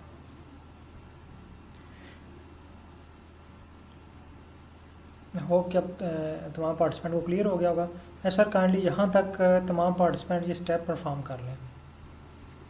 अब आते हैं अनोवा की तरफ। अब हमारा दूसरा स्टेप है। पहला स्टेप हमने क्या किया, कैरेक्टर को फैक्टर में कन्वर्ट किया।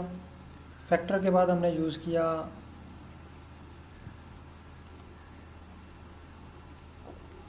मीन,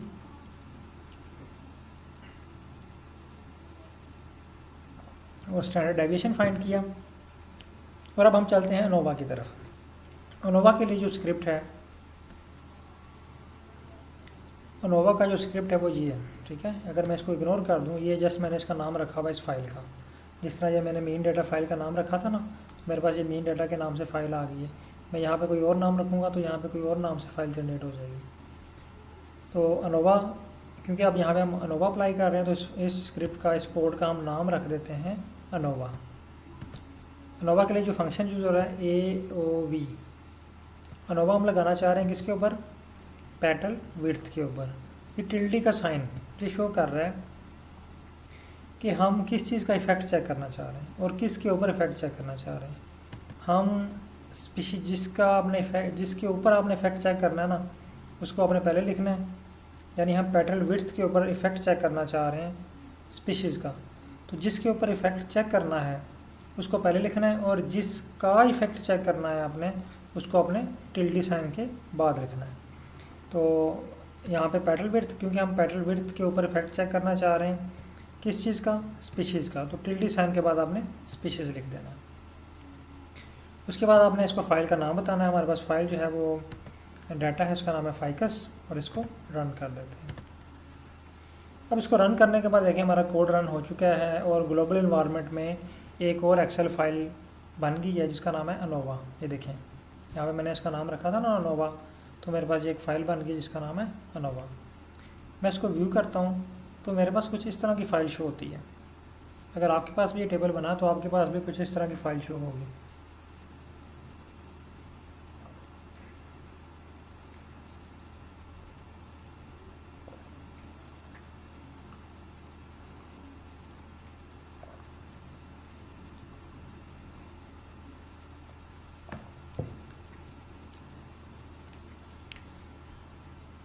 इसी तरह ही है, ठीक है।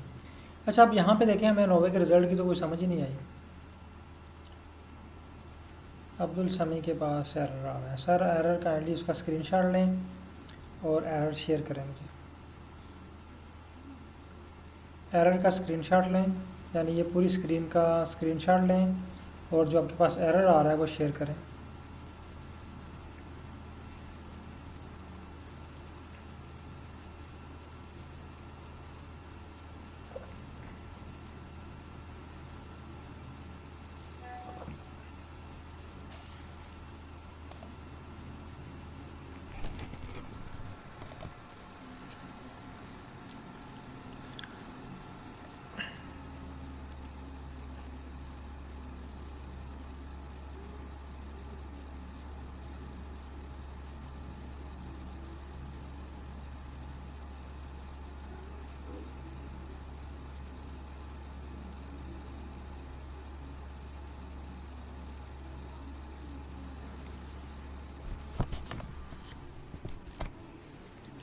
सर आपने स्क्रिप्ट में कोई चेंजिंग तो नहीं की?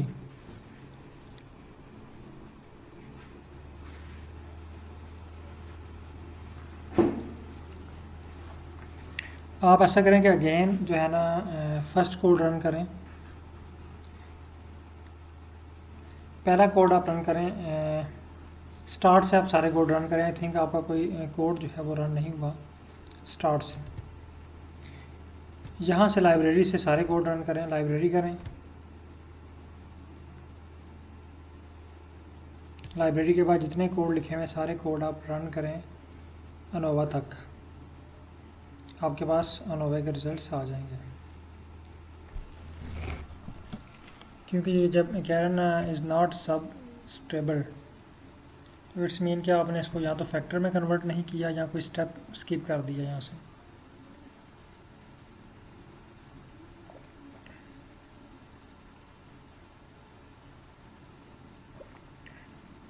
सेम एरर आ रहा है आपके पास।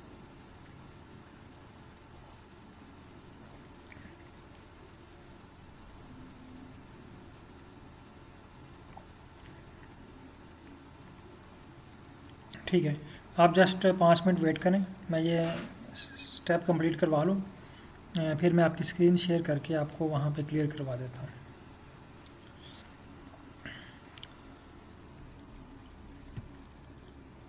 अच्छा, यहाँ पे तक तो अनावा हमारा परफॉर्म हो गया हो के बाकी पार्टिसिपेंट के पास भी ये परफॉर्म हो चुका होगा।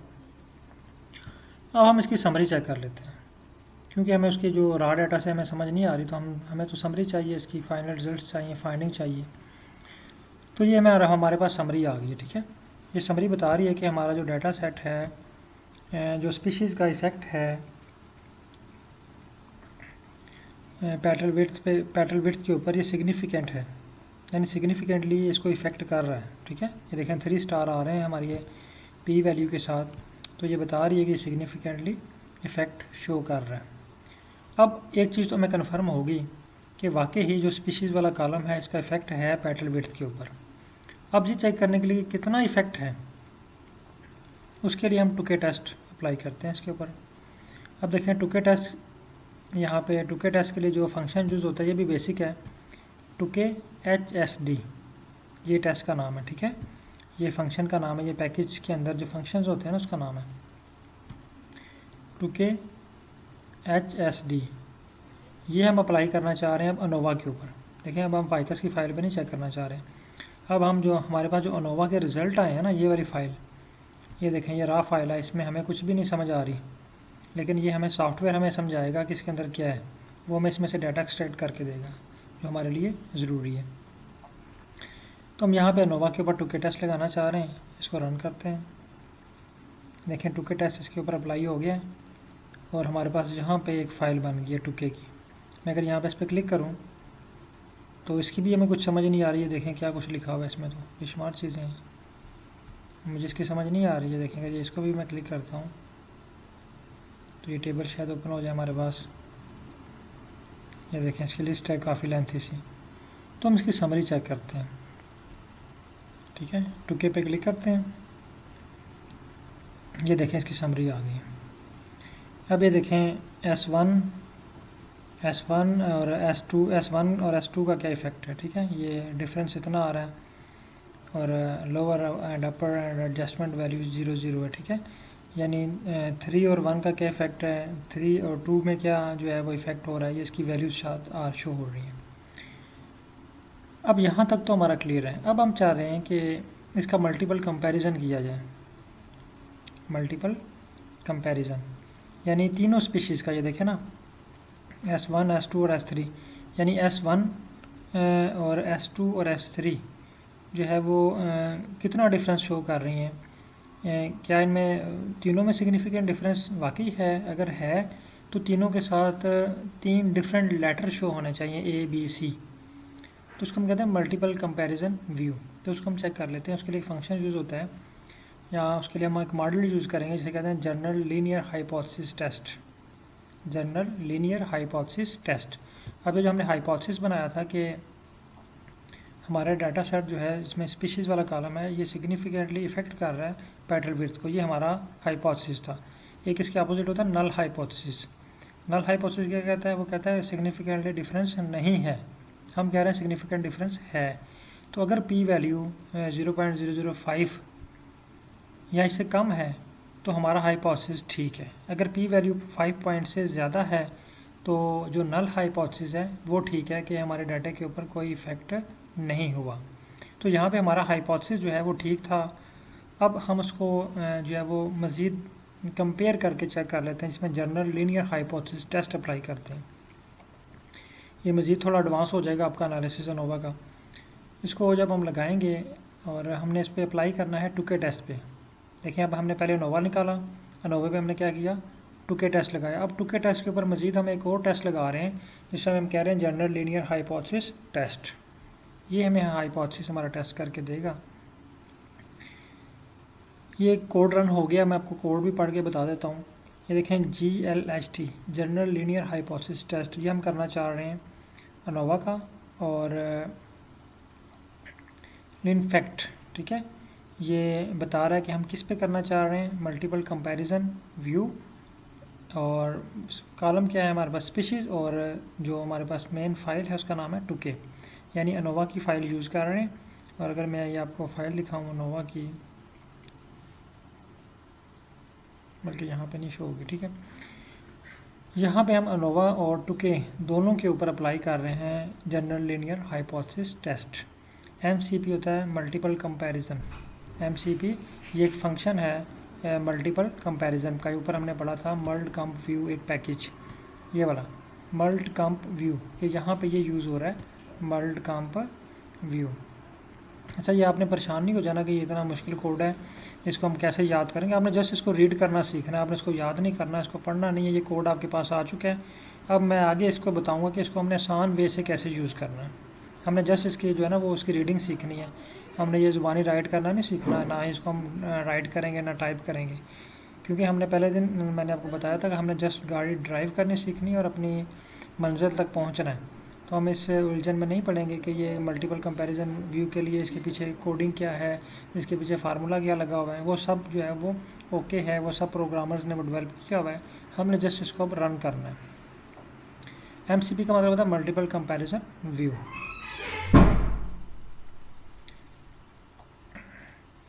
सर मैं आप सबको जो है ना वो टाइम देता हूँ थोड़ा सा, जस्ट मुझे ये कोड कंप्लीट करने दें, फिर मैं आपकी तरफ आ रहा हूँ। जहाँ जहाँ पे जिनके पास ये रन हो रहा है वो रन करते जाएँ, वो डन लिखते जाएँ।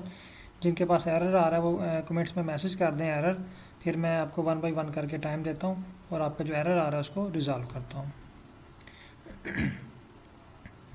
अच्छा, अब जो है ये आ गया जी। अब लेटरिंग बन गई हमारे पास, ये कोड मेरे पास रन हो चुका है। अब मैंने ग्रुप लेटर बनाने हैं। लेटरिंग के लिए हम करते हैं CLD compact letter display. CLD compact letter display, ये एक फंक्शन है, ये यूज़ होता है अप टू के GLH। अब देखिए पहले हमने अनोवा लगाया, अनोवा पे हमने टुके लगाया, टुके के पे हमने क्या किया GLHT लगाया, और GLHT को अब हम लगा रहे हैं लेटरिन पे। GLHT पे हम लेटरिन लगाएंगे, हम डायरेक्ट टुके पे लेटरिन नहीं लगा सकते। इस पर हम लेटरिन लगाते हैं, ये देखें लेटरिन लग गई है इसके ऊपर। अब हम इस लेटरिन को एक्सट्रैक्ट करके, ये GLHT का फंक्शन बना, ये देखें हमारे पास ये लेटर्स का, लेकिन ये हमें समझ नहीं आएगा क्या बना हुआ है। ये देखें इसमें से हमने लेटर्स ढूंढने हैं, एक्सट्रैक्ट करने हैं, मैनुअली हम इसमें से नहीं कर सकते, हमने इसको कमांड देनी है, और कमांड देने के बाद ये हमें खुद ही एक्सट्रैक्ट करके एक टेबल बना के देते हैं। तो हम ये देखें extract group letters using the CLD compact letter display, ये एक्सट्रैक्ट हो गए हैं।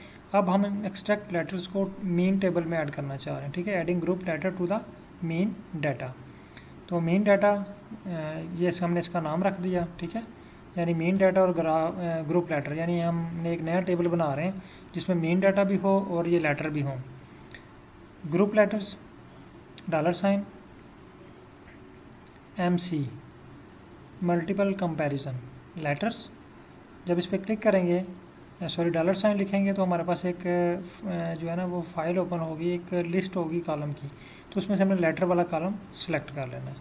इसको हम रन करते हैं। अब ये देखें ये कोड भी हमारे पास रन हो चुका है, और मेरे पास जो है वो अब ग्रुप लेटर वाला, बल्कि अगर आप देखें मीन डाटा सेट, तो मेरे पास 4 कॉलम बन चुके हैं। यहाँ पे ये देखें ABC, ये शो कर रहा है कि तीनों स्पीशीज़ सिग्निफिकेंटली इफेक्ट कर रही हैं, और तीनों स्पीशीज़ में सिग्निफिकेंटली डिफरेंस है पैटर्न विड्थ की बेस के ऊपर, ठीक है।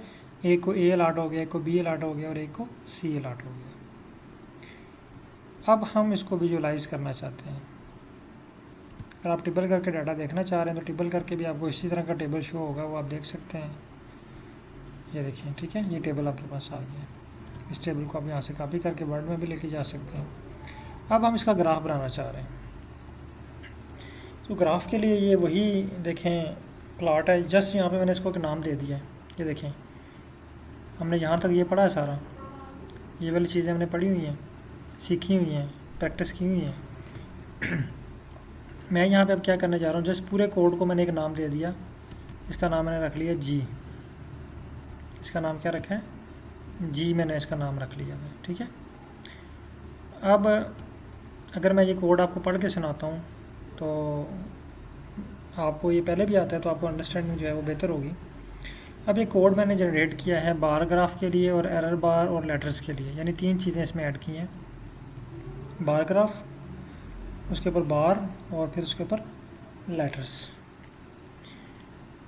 अब यहाँ पे ggplot2 को हम यूज़ करेंगे, जो हमने वेरी फर्स्ट डे शुरू किया था ग्राफ बनाना, वही आ गया। और ये ग्राफ आप हर जगह यूज़ करेंगे, ठीक है। ggplot2 का फंक्शन तकरीबन, जो उस दिन भी मैंने आपको बताया था कि सबसे ज़्यादा जो प्लॉट बनाने के लिए जो फंक्शन यूज़ होता है, वो जो पैकेज यूज़ होता है वो ggplot2 है। तो ggplot2 का एक फंक्शन है ggplot, यहाँ पे हम ggplot को यूज़ करेंगे।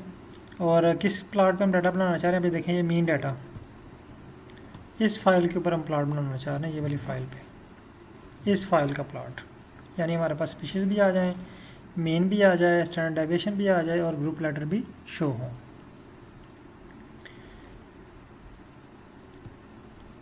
अब आ जाते हैं हम एस्थेटिक की तरफ। AES, ये आपको पढ़ना आता है। AES का मतलब क्या है, एस्थेटिक। X पे हमने क्या रखना है, स्पीशीज़। Y पे हमने क्या रखना है, पैटर्न विड्थ, और फिल बाय स्पीशीज़, यानी ये स्पीशीज़ की बेस पे इसको डिफरेंट कलर अलॉट हो जाएंगे। फिर हम इस पर ग्राफ कौन सा बनाना चाहते हैं, जियोम बार। आप जियोम बॉक्स भी बना सकते हैं, जियोम पॉइंट भी बना सकते हैं, जियोम लाइन भी बना सकते हैं। जब हमने जियोम बार बनाना है तो ये बात भी मैंने आपको क्लियर की थी कि हमने यहाँ पे स्टैट आइडेंटिटी करना है। जब आप स्टैट आइडेंटिटी नहीं करेंगे तो आपका प्लॉट नहीं बनेगा। बार ग्राफ के लिए स्टैट का अप्लाई होना ज़रूरी है। Show legend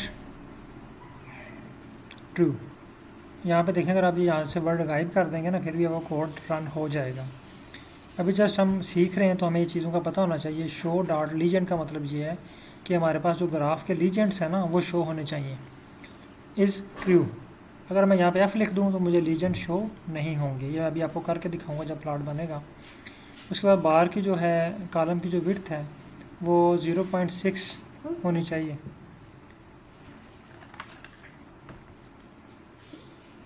zero point six, इसको आप चेंज भी कर सकते हैं।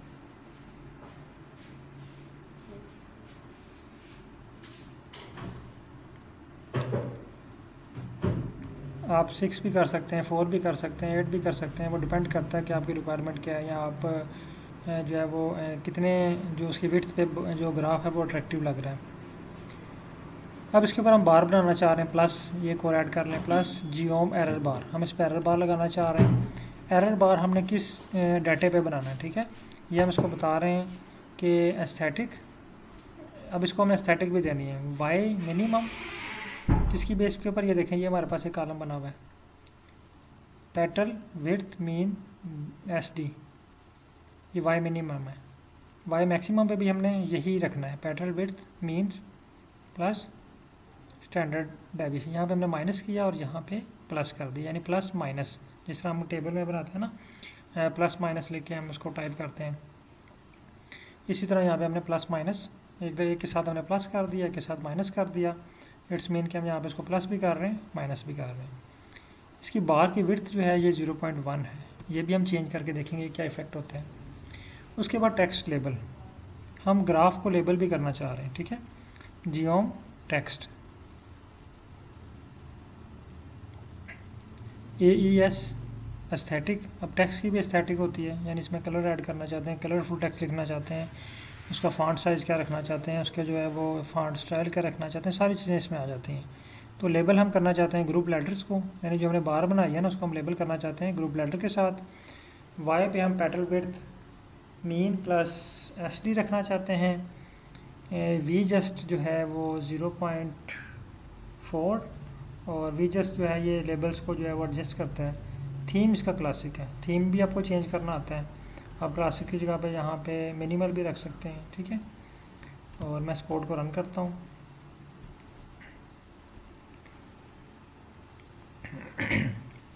अब देखिए मेरे पास ये कोड रन हो चुके हैं, लेकिन इसका प्लॉट नहीं बना मेरे पास। क्यों नहीं बना?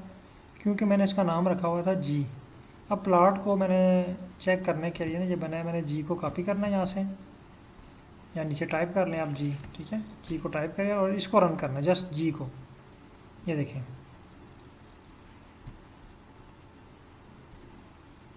जैसे मैंने जी को रन किया ना, मैंने देखें ये पूरा, आपको पहले भी बता रहा हूँ कि बार बार कि ये पूरा जो कोड है हमने इसको सेव कर लिया है जी के नाम से। तो मैं जी जहाँ पे भी लिख के रन करूँगा मेरे पास ये प्लॉट शो हो जाएगा। अब ये देखिए मेरे पास एक प्लॉट शो हुआ है, और जिसके ऊपर 3-4 चीज़ें आ रही हैं, जिनमें थोड़ा सा हम चेंजिंग करके देखते हैं। जैसे एक साइड पे हमारे पास स्पीशीज़ के रीजन शो हो रहे हैं, उसके बाद कॉलम की विड्थ इस तरह शो हो रही है, देखें पैटर्न विड्थ इस तरह शो हो रही है। वाई एक्सिस पे जो जो चीज़ें हमने जिस तरह लिखी हुई थी उसी तरह ये हमारे पास शो हो रही हैं।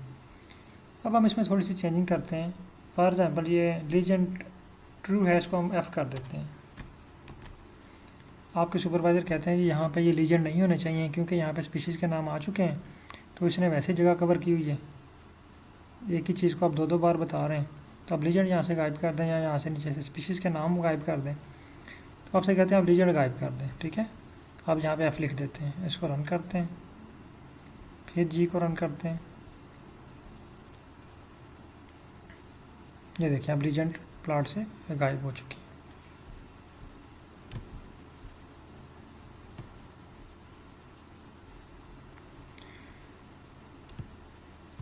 अब एक क्वेश्चन आया था कि हम इसको सेव कैसे करते हैं ना हाई क्वालिटी में।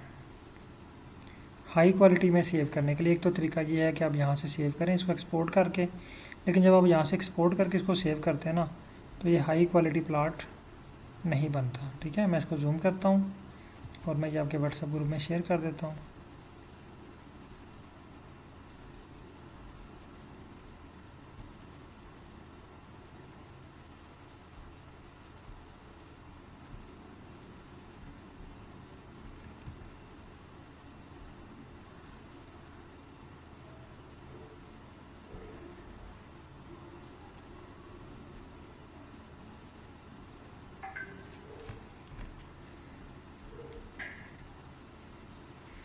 अच्छा, ग्रुप में जो है ये प्लॉट शेयर कर दिया मैंने।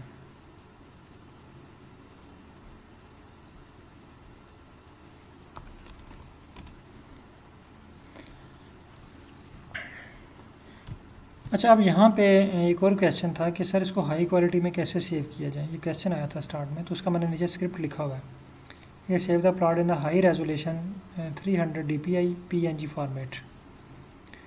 अगर मैं इसको जूम करूँ तो उसकी एक लिमिट होगी, उसके बाद ये जो है ना इसके पिक्सल जो है फटना शुरू हो जाएंगे, ठीक है। यानी जो मैंने आपको व्हाट्सएप पे इमेज सेंड की है ना, अगर आप उसको जूम आउट करके देखें तो थोड़ी देर बाद थोड़ा सा जूम करने के बाद उसके पिक्सल जो है वो फटना शुरू हो जाएंगे। लेकिन अगर आप इसको इस तरीके से सेव करेंगे तो आपके पिक्सल जो है वो नहीं फटेंगे, और आप इसको अपना जो पेज है ना उसके मुताबिक भी एडजस्ट कर सकते हैं। मसलन जब आप एक्सेल से ग्राफ बनाते हैं ना, प्लॉट बनाते हैं, तो आप जब उसको वर्ड पे लेके आते हैं, कॉपी करके वर्ड पे पेस्ट करते हैं, तो आपने देखा होगा कि हम कभी उसका एक कॉर्नर पकड़ के खींच रहे होते हैं, कभी दूसरे कान से पकड़ के खींच रहे होते हैं, कभी उस ग्राफ को छोटा कर रहे होते हैं, कभी बड़ा कर रहे होते हैं, वो एडजस्ट नहीं हो रहा होता, ऐसे होता है ना। तो हम इसको इसकी वेड्थ और हाइट एडजस्ट कर सकते हैं। हम देख सकते हैं कि हमारा जो पेज है A4 का, उसके अंदर जो स्पेस को जो हमने मार्जिन रिमूव करके उसके अंदर विड्थ कितनी है उतनी हम इसकी विड्थ रख लें, हाइट हम कितनी देना चाहते हैं उतनी हम इसकी हाइट एडजस्ट कर लें। फिर आपने जस्ट इस प्लॉट को कॉपी करके वहाँ पे पेस्ट करना है, वो ऑटोमेटिकली उससे रिक्वायर्ड स्पेस के अंदर एडजस्ट हो जाएगा, ठीक है। तो मैंने यहाँ पे 8 और 6 की, आप अपनी मर्ज़ी से यहाँ से जो मर्ज़ी हाइट इसकी सेलेक्ट कर सकते हैं।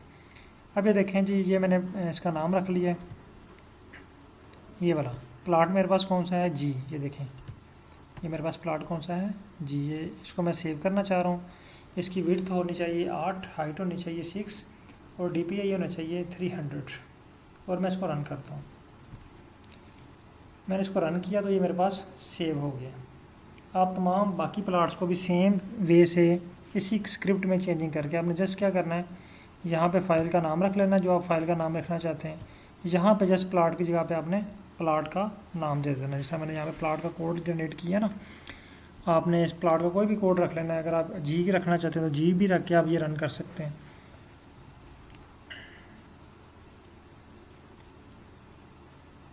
अब देखें ये सेव कहाँ पे हुआ है, ये हमारी वर्किंग डायरेक्टरी में सेव हुआ है जहाँ पे हम काम कर रहे हैं ना। अगर मैं यहाँ पे फाइल ओपन करूँ, फाइल पे क्लिक करूँ, तो ये देखिए मेरे वर्किंग डायरेक्टरी में ये पहले नंबर पे ही पड़ा हुआ है, अनोवा प्लॉट।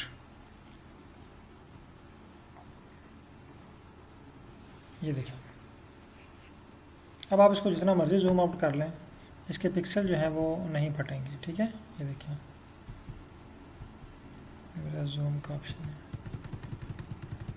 ये देखिए, ठीक है। ये इसको जितना मर्ज़ी आप जूम आउट करते हैं, ये पिक्सल इसके बिल्कुल जो है वो नहीं फट रहे। ये देखिए, यानी इतना मैंने इसको जूम आउट कर दिया, फिर जाके ये थोड़ी सी इसमें चेंजिंग आई है। तो ये आपका हाई क्वालिटी प्लॉट होता है। ये पेपर वाले हमसे यही रिक्वेस्ट कर रहे होते हैं कि इसकी क्वालिटी ग्राफ की बेहतर करें। ये जब हम इसको एडजस्ट करते हैं तो इसकी रेजोल्यूशन जो है वो ख़राब हो जाती है, नॉट रीडेबल रहता है, इसको जूम आउट करना मुश्किल होता है। जब भी आप प्लॉट सेव करें, आप 300 DPI में सेव करें इसको।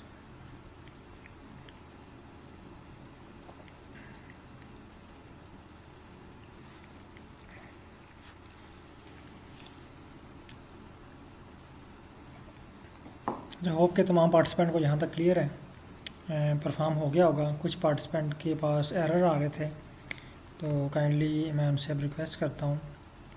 एक और क्वेश्चन रह गया हरदीप साहब का कि अगर हम 2 वे अनोवा लगाना चाहते हैं तो उसके लिए हम क्या करेंगे। मैं जस्ट ये कुछ पार्टिसिपेंट के एरर थे उनको क्लियर करके आपकी तरफ आता हूँ। अब्दुल समी साहब, आप अपनी स्क्रीन शेयर कर सकते हैं।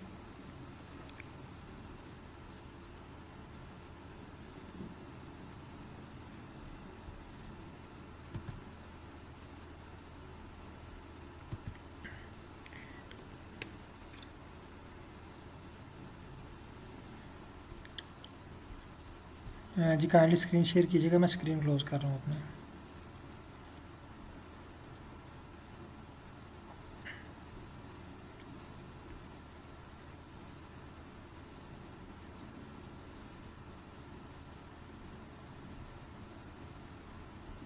सर आप माइक भी ओपन कर सकते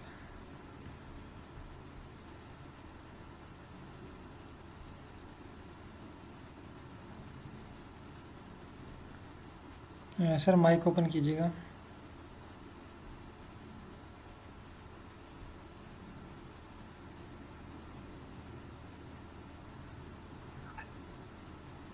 अस्सलाम वालेकुम सर। सर वालेकुम सलाम। सर सर ये एरर आ रहा है यहाँ पे, आप देखा होगा। अच्छा सर आप स्टार्ट से शुरू करें। यहाँ पे आए। आप पहले लाइब्रेरी करें। जी प्लाट ये लाइब्रेरी करना है फर्स्ट। ये हाँ वाला। इसको लाइब्रेरी करें। रन। हाँ अभी आप उसी पे आपने कर्सर नीचे रन करें, फिर अगेन रन करें। कर्सर वहीं पे रहने दें। रन रन के बटन पे बस आप बटन रखें, कर्सर रखें, वो खुद ब खुद ही नेक्स्ट मूव कर जाएगा। रन करें अगेन, अगेन रन करें, अगेन रन करें, टिबल करें। बस 1 मिनट रुकिएगा, 1 मिनट रुकिएगा। ये मुझे टिबल दिखाएं इसका। ये फैक्टर में कन्वर्ट है, ठीक है। अगेन चलें, नेक्स्ट कोड पे चलें। सर रन करूँ? जी रन करें, नेक्स्ट रन करें, नेक्स्ट रन करें। हाँ यहाँ पे अब ये कह रहा है कि ये आपके पास ऑलरेडी टिबल है। आपने एक्चुअली इसको 2-3 दफ़ा टिबल कर दिया ना, जिस पे वो अब कह रहा है कि आपने ऑलरेडी ये फैक्टर है। ठीक सर। ठीक है, हमने अब क्या करना है, आप आए स्क्रीन नंबर 3 पे। जी सर। स्क्रीन नंबर 3 पे ये ऊपर आपको ब्रश का बटन नज़र आ रहा है, जी सर। इसको दबा दें। ठीक है, हाँ अब यहाँ पे ये मैंने जो कोड है ना, ये मैंने जस्ट समझाने के लिए लिखा हुआ था 2 बार। आप इसको काट दें, लाइन नंबर 25 और 26 को डिलीट कर दें। ऊपर टिबल 2 बार लिखा हुआ है, इसको डिलीट कर दें। एक बार डिलीट कर, हाँ एक बार रहने दें, एक बार डिलीट कर दें। ठीक है, हाँ अब इस फाइल को सेव का बटन है, सेव के बटन पर क्लिक कर लें। कंट्रोल सेव कर दूँ सर? नहीं कंट्रोल सेव नहीं, वो ऊपर सेव का बटन है। ये सर। ये साथ, ये ब्लू कलर में, ब्लू कलर में, इसके साथ ही ब्लू कलर में। इसके साथ। सर जहाँ पे सोर्स ऑन सेव है ना, जी सर। इसके साथ ब्लू कलर, हाँ इस बटन पर क्लिक करें। ये सेव का बटन होता है। ठीक सर। सेव हो गया। अब दोबारा डाटा सेट इंपोर्ट करें, जी सर। फाइकस वाली फ़ाइल दोबारा इंपोर्ट करें।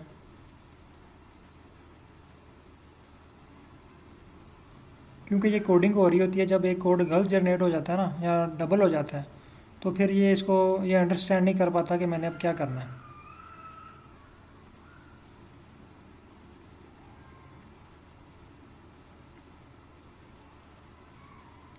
जी सर। हाँ अब स्क्रिप्ट पे आएँ, स्क्रिप्ट पे जी सर। लाइन नंबर 22 रन करें।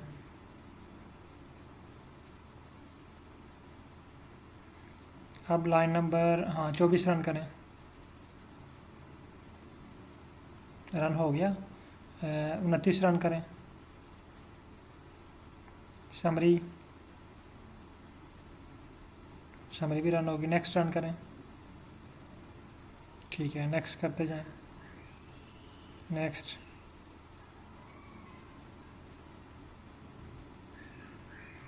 नेक्स्ट। ठीक है, अच्छा अब आपके पास कोड शायद आपने नीचे से डिलीट तो नहीं कर दिया? सेव वाला आपके पास आया था कोड? नहीं सर, सेव वाला नहीं। सेव वाला नहीं आया। आप अभी आई थिंक कि बाकी पार्टिसिपेंट के पास भी सेव वाला शायद नहीं आया। जिनको मैंने ना व्हाट्सअप से किया, जब जो लिंक था ना गूगल ड्राइव वाला, वो शायद पुराना था। बहरहाल आप इसको ना, मैं अभी आपको सेव करवा देता हूँ। यहाँ पे लास्ट लाइन पे आएँ, जी सर। ये थोड़ा सा ना इसको स्क्रॉल लेफ़्ट करें स्क्रिप्ट को। हाँ इसको यहाँ से ना, ये जो लिखा हुआ है ना plus facet wrap, plus facet wrap last में क्लासिक के बाद होगा। जी सर। थीम क्लासिक के बाद, हाँ हाँ प्लस बटन, प्लस के पीछे रखें कर्सर। हाँ प्लस से लेके ना सारा डिलीट कर दें। एंड तक, 1 तक।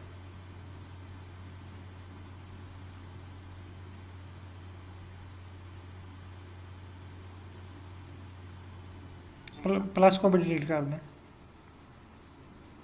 ठीक है, अब वापस आए, स्क्रॉल लेफ्ट करें। ये ना, ये इस पूरे जो स्क्रिप्ट है ना, इसका एक नाम रख लें। लाइन नंबर 49 पे हैं, स्टार्ट में 49 स्टार्ट में। हाँ, यहाँ पे आप लिख लें, इसका नाम रख लें, पी रख लें, जी रख लें, कुछ भी रख लें। नाम रखने के लिए हमें क्या करना है, इसका नाम लिखें, उसके बाद लेस देन और माइनस का साइन। नहीं सर, स्टार्ट में जी के बाद वहाँ पे नाम रखें ना पहले। जी सर। पहले नाम लिखें, इसका क्या नाम रखना चाह रहे हैं आप? एस रख लें, ठीक है। लेस देन सर ये शिफ्ट शिफ्ट वाले बटन के साथ होगा, शिफ्ट वाले बटन के साथ ना आगे, एम के साथ, एम के आगे, एम वाले बटन, हाँ जी, माइनस। अब इसको रन करें। सर ये एंड में रखूं या यहीं पे रखा है? कहीं भी, यहाँ पे भी ठीक है, जहाँ पे भी, ये बस सेलेक्ट नहीं होना चाहिए कोई वर्ड। अब देखें ग्लोबल इन्वायरमेंट में आपके पास एस बन गया। जी सर। हाँ, अब हाँ ठीक है, अब वापस आएँ। अब जस्ट यहाँ पे एस टाइप करें और इसको रन करें, एस को।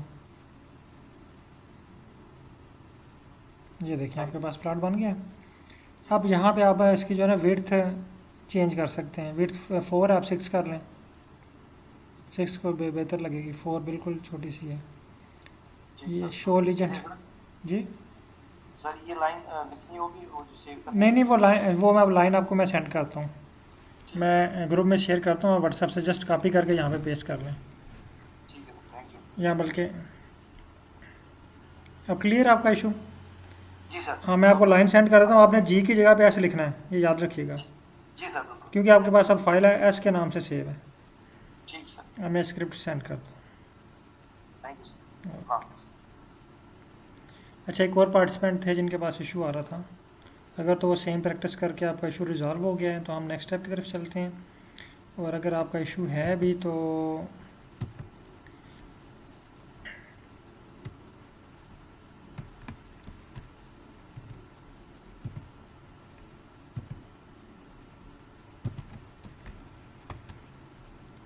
ये स्क्रिप्ट मैंने व्हाट्सअप कर दिया, आप लोगों के पास आ गया होगा, आपने जस्ट इसको यहाँ पे रखें और आपके पास फाइल सेव हो जाएगी।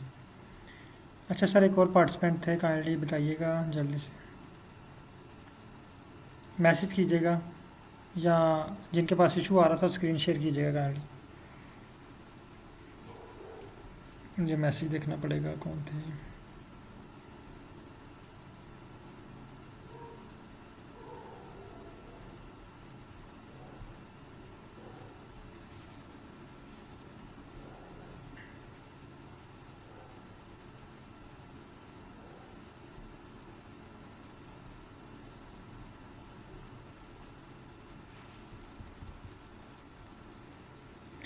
अच्छा, उस्मान इकबाल साहब, जिस्मान साहब आप स्क्रीन शेयर करेंगे? उस्मान इकबाल साहब, आई थिंक ये ऑफ हो गए हैं। चलें ठीक है, रन हो गया। यहाँ पे आपका नाम नहीं शो हो रहा मुझे।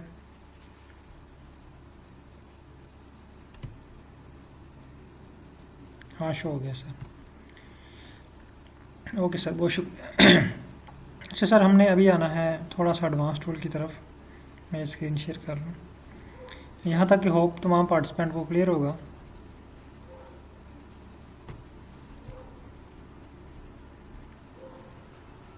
अच्छा, ये था one way ANOVA with one variable, एक वेरिएबल के साथ है, ठीक है।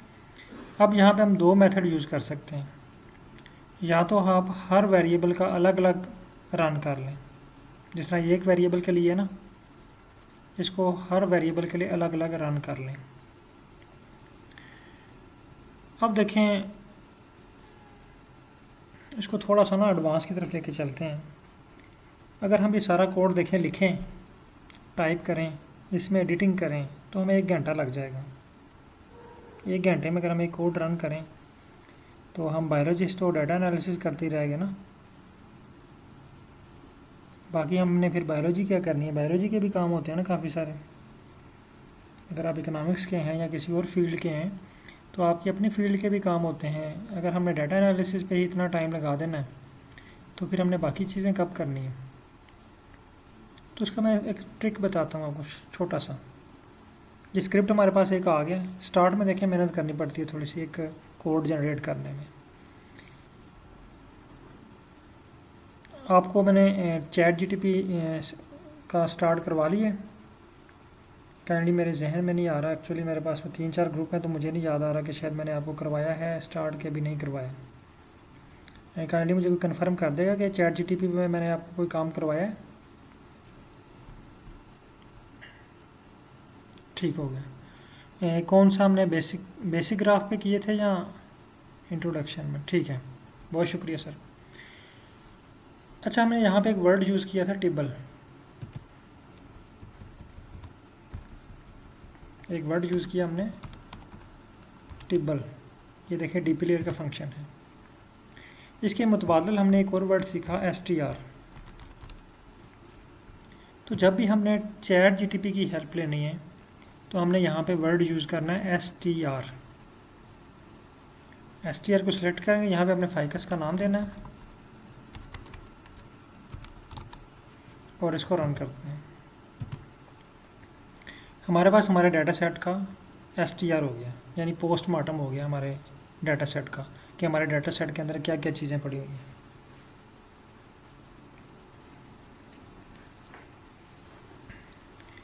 अब हमने क्या करना है,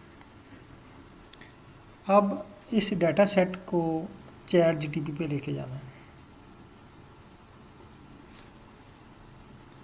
इसको कॉपी किया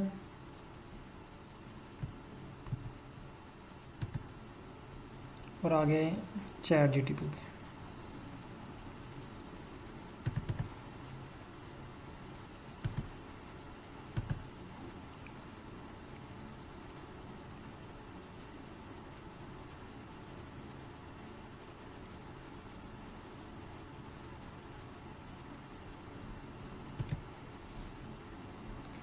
आप इसका str करें और चैट जीटीपी पे आ जाएं।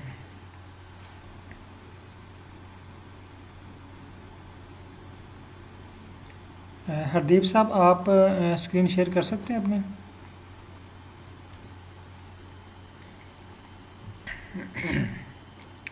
अच्छा, चैट जीटीपी पे आने के बाद आपने जो str कॉपी किया ना, आपने str यहाँ पे पेस्ट कर देना।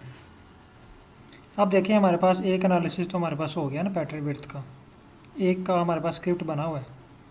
तो अगर हम तीनों का बनाएं और एडिटिंग करें तो हमें उस पर पढ़ना पड़ेगा, सोचना पड़ेगा। हम जस्ट चाहते हैं कि हमें जल्दी से कोड बना बनाया मिल जाए,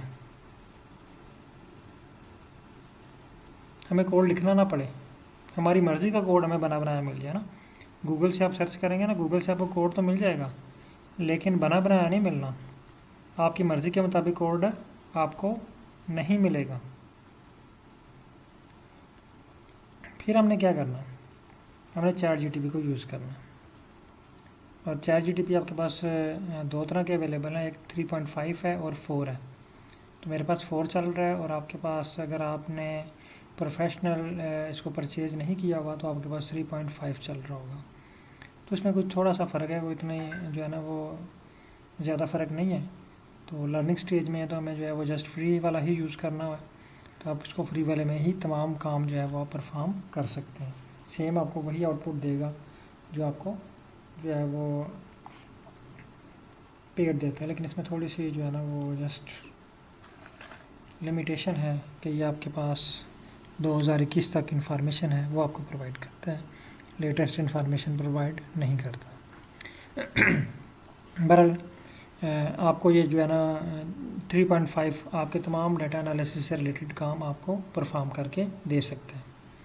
अच्छा, ये मैंने str यहाँ पे कॉपी कर दिया। अब यहाँ पे मैंने एक लाइन लिखनी है, इसको पहले बताना है please read this data set, इस डेटा सेट को रीड करो। I have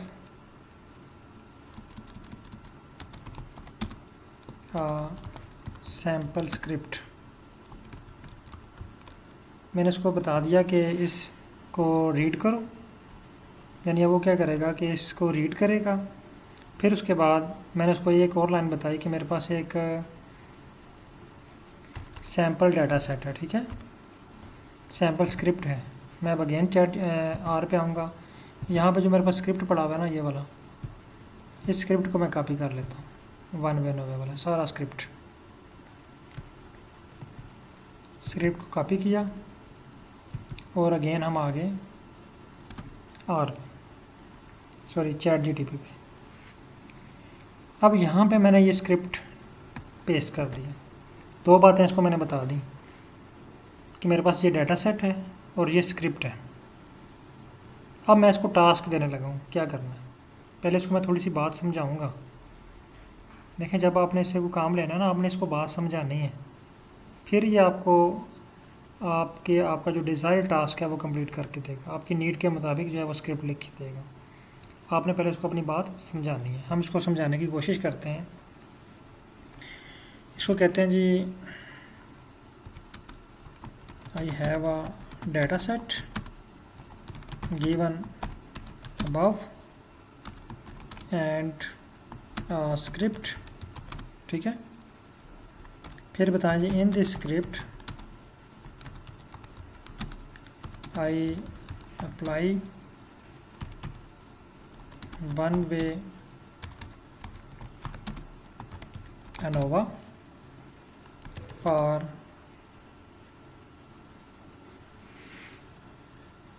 petal width, I think petal width tilde का साइन लगा देते हैं यहाँ पे, विद स्पीशीज़, ठीक है। यानी मैंने इसको बताया कि मेरे पास एक स्क्रिप्ट है, स्क्रिप्ट में मैंने जो है वो ऊपर एनालिसिस किया है, या वन वे एनोवा नहीं बल्कि हम जस्ट एनालिसिस लिख लेते हैं, क्योंकि इसमें एनोवा के अलावा भी स्टेप्स हैं। तो ये जस्ट हमें, अगर हम एनोवा लिखेंगे तो मैं एनोवा ही करके देगा। यहाँ पे हम लिख देते हैं एनालिसिस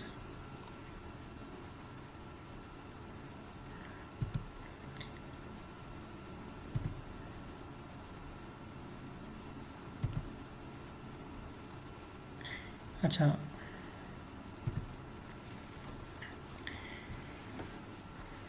नो बल्कि मैंने इसको क्या बता दिया, जी I have data set given above and a script. In this script I apply analysis for petal width and sepal and species, ठीक है। बट मैं यहाँ पे लिखता हूँ आगे इसको,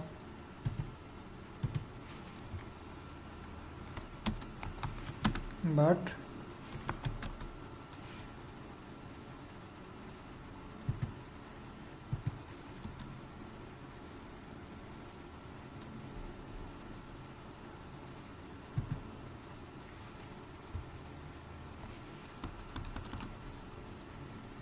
पता नहीं क्यों लिखना होगा,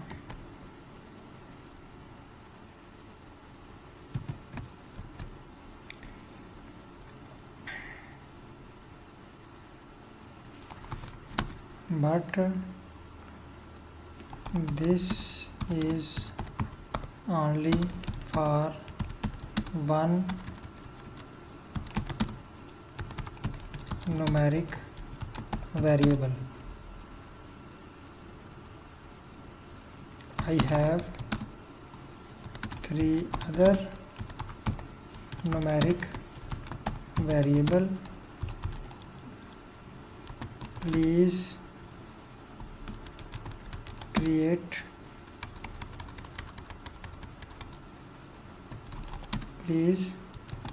read dataset and generate script for similar analysis of all variables. ठीक है, अब ये देखें हमें क्या देता है। मैंने इसको जैसे इतना समझाया कि मेरे पास एक डाटा सेट है और एक स्क्रिप्ट है। अब मैं बाकी वेरिएबल्स को भी इस स्क्रिप्ट के मुताबिक एनालिसिस करना चाह रहा हूँ। ये मेरे पास सैम्पल फाइल है, इसके मुताबिक मैं दूसरे जो मेरे कॉलम्स हैं उनके ऊपर भी मैं एनोवा लगाना चाह रहा हूँ। तो मुझे जो है ना इनका स्क्रिप्ट जनरेट करके दें। अब देखें इसने हमारा स्क्रिप्ट जनरेट कर दिया होगा इतनी जल्दी से कि हम अगर खुद टाइप करें, देखें ये तकरीबन कंप्लीट होने वाला है, हम इतनी जल्दी से खुद से टाइप नहीं कर सकते। और जस्ट हमें जो हमारा काम 1 घंटे में या 2 घंटे में होना है वो जस्ट हमारा काम 5 मिनट में जो है वो हो जाएगा। अगर हम इसको खुद पढ़ें, रीड करें कि एक वर्ड रीडिंग इसलिए ज़रूरी है क्योंकि रीडिंग के बगैर हम नहीं चल सकते ना, हमें खुद भी तो कुछ आना चाहिए ना। अब यहाँ पे देखें इसने एक फंक्शन यूज़ किया सी बाइंड। इसने तमाम वेरिएबल्स को ना कंबाइन कर लिए। ये भी मेथड ठीक है। अगर आप ये 1 बाई 1 करके करता है, जैसे हमने पहले का निकाला, सेम वही कोड उसी तरह का आपको सेकंड कॉलम के लिए जनरेट करके दे सकता है, सेम कोड आपको थर्ड कॉलम के लिए जनरेट करके दे सकता है।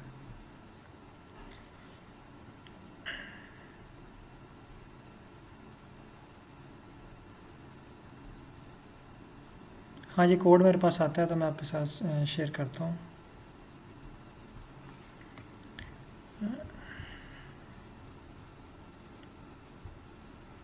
अब ये देखिए मेरे पास स्क्रिप्ट आ गया। मैं इसको कॉपी करता हूँ और यहाँ पे मैं एक ना नया स्क्रिप्ट ओपन कर लेता हूँ, यहाँ पे लिखते हैं। ठीक है, अब मुझे ना ये चीज़ें डिलीट करना पड़ेंगी क्योंकि ये तकरीबन बहुत सारी चीज़ें सेम नाम से होंगी।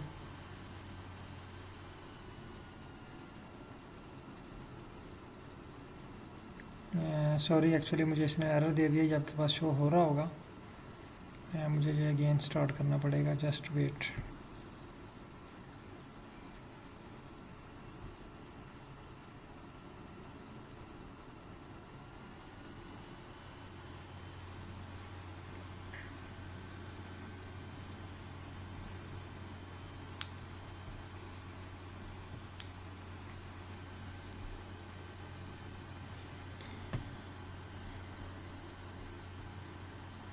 मैं यहाँ पे एक और स्क्रिप्ट ओपन कर लेता हूँ, यहाँ पे ये कोड पेस्ट कर देता हूँ जो नया मेरे पास स्क्रिप्ट आया है, और यहाँ पे मैं फ़ाइल अगेन जो है वो इंपोर्ट कर लेता हूँ।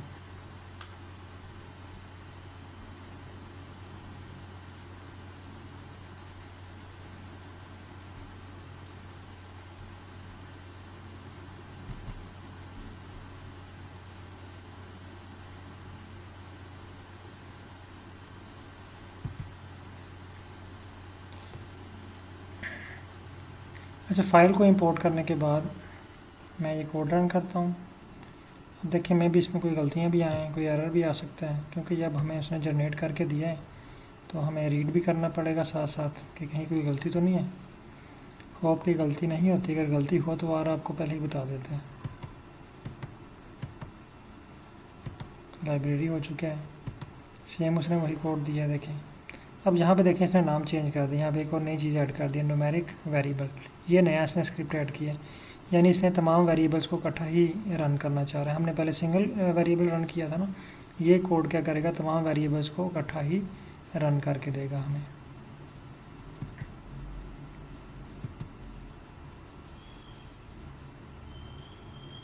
अब देखें ये हमारे पास सारा कोड ही रन हो चुका है। ठीक है,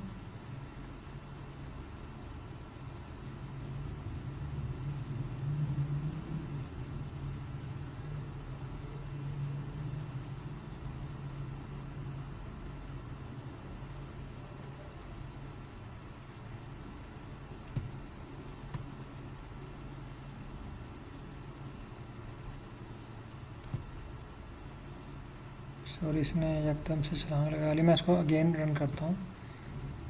न्यूमेरिक वेरिएबल से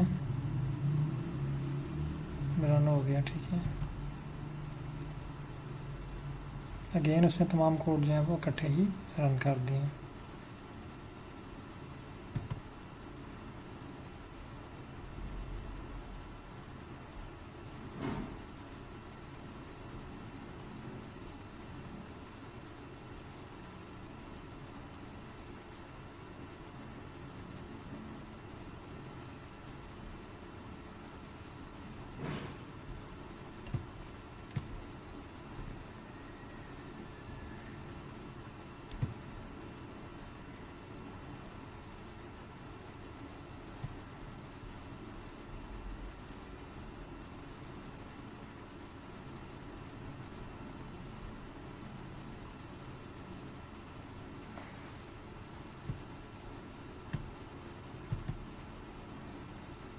मैं इसको 1 बाय 1 करके रन कर लेता हूँ, ठीक है। उसने एक्चुअली कंबाइन कोड जनरेट किया ताकि एक ही क्लिक से सारे जो हैं वो रन हो जाएं, लेकिन इसमें कोई छोटी सी गड़बड़ कर दी है इसने। कोड मेरे रन हो रहे हैं सारे।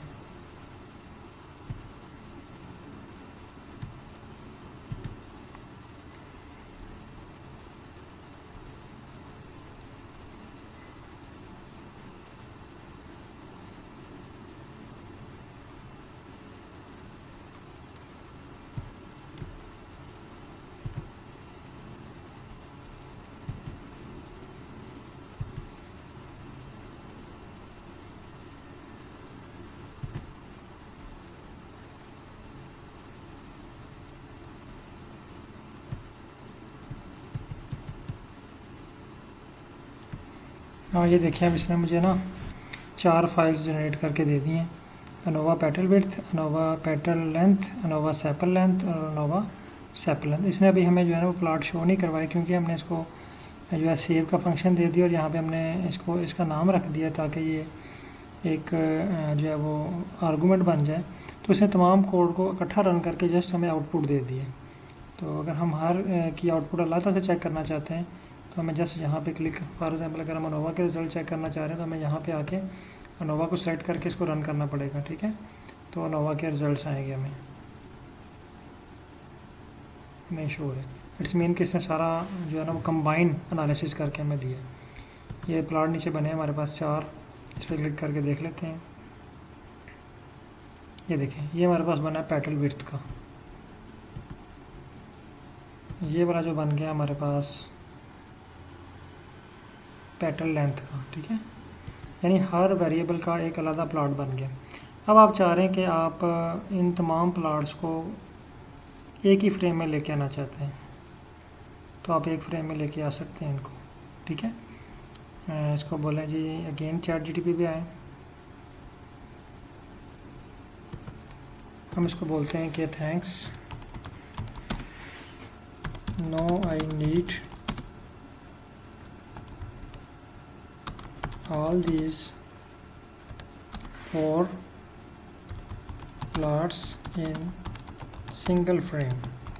मैं बता रहा हूँ मुझे चारों प्लॉट जो है सिंगल फ्रेम में चाहिए, अलग अलग प्लॉट नहीं चाहिए, ठीक है। अब देखें ये क्या करता है। इस स्क्रिप्ट को मैं आपको शेयर कर देता हूँ। ये मैंने ग्रुप में, व्हाट्सएप के ग्रुप में शेयर कर दिया। बाकी कोड जो जनरेट होता है वो भी मैं शेयर कर देता हूँ। और इसको अगर आप सेव करना चाहते हैं तो इसको आप सेव कर लें, one way ANOVA with multiple variables, ठीक है। इसको सेव कर लें। अगर आपके पास मल्टीपल वेरिएबल्स हैं तो आप वन वे अनोवा कैसे लगा सकते हैं।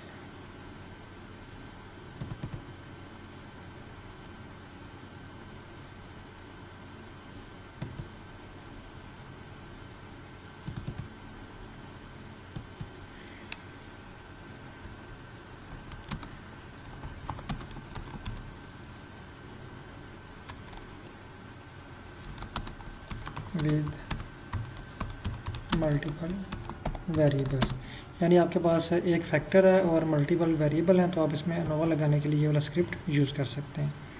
अब देखें तब तक इसने हमें स्क्रिप्ट जनरेट कर दिया होगा। ये देखें इसने हमें नया स्क्रिप्ट दे दिया और यहाँ पे इसने क्या किया है, ये कंबाइंड वाला फंक्शन यूज़ किया, ठीक है। मैं इसको कॉपी करता हूँ और अगेन आ जाता हूँ आर पे। यहाँ पे एक न्यू जो है वो स्क्रिप्ट ओपन कर लेते हैं।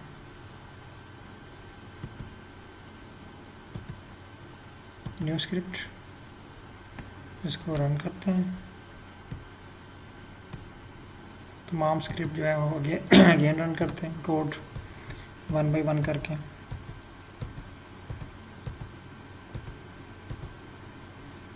अब देखिए इसने हमें कंबाइंड अनोवा का प्लॉट जो है वो सेव करके दे दिया। हमारे यहाँ पे आ चुका होगा कंबाइंड अनोवा। इसको हम ढूंढते हैं यहाँ पे कहाँ पे आया है।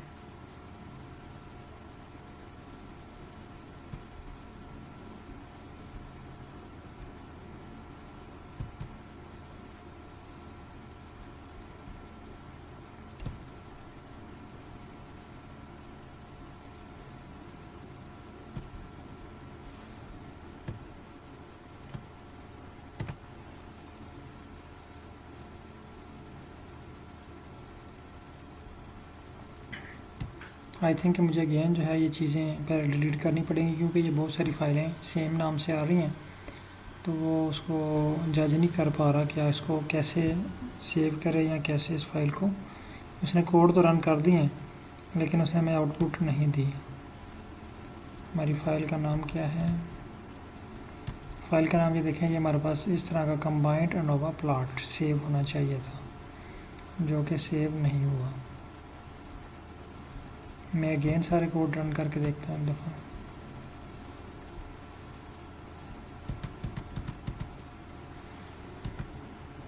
आई थिंक कि मुझे अगेन 1 बाय 1 करके सिलेक्ट करना पड़ेगा।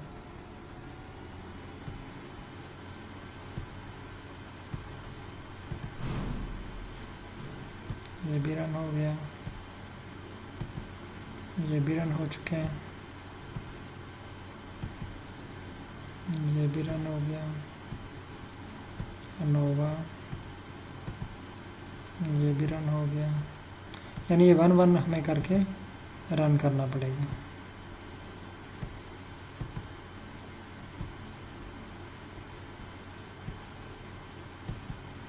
एक्चुअली यहाँ पे जी जो है वो पहले बना हुआ है कुछ और नाम से, अब हम जी जो है यहाँ पे किसी और नाम से जो है ना वो उसको बना रहे हैं, तो इसलिए यहाँ पे इशू कर रहा है। तो मैं अगर अगेन फ़ाइल को डिलीट करके सारा कंसोल क्लियर करके रन करूँ तो ये मेरे पास रन हो जाएगा।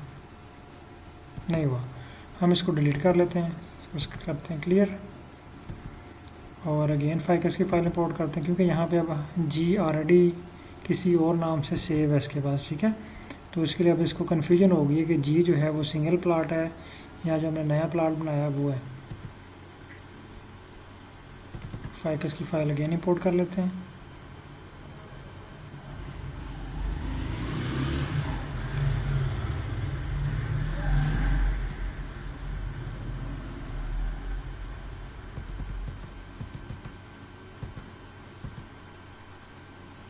सॉरी, फाइकस की फ़ाइल इंपोर्ट ही नहीं हुई।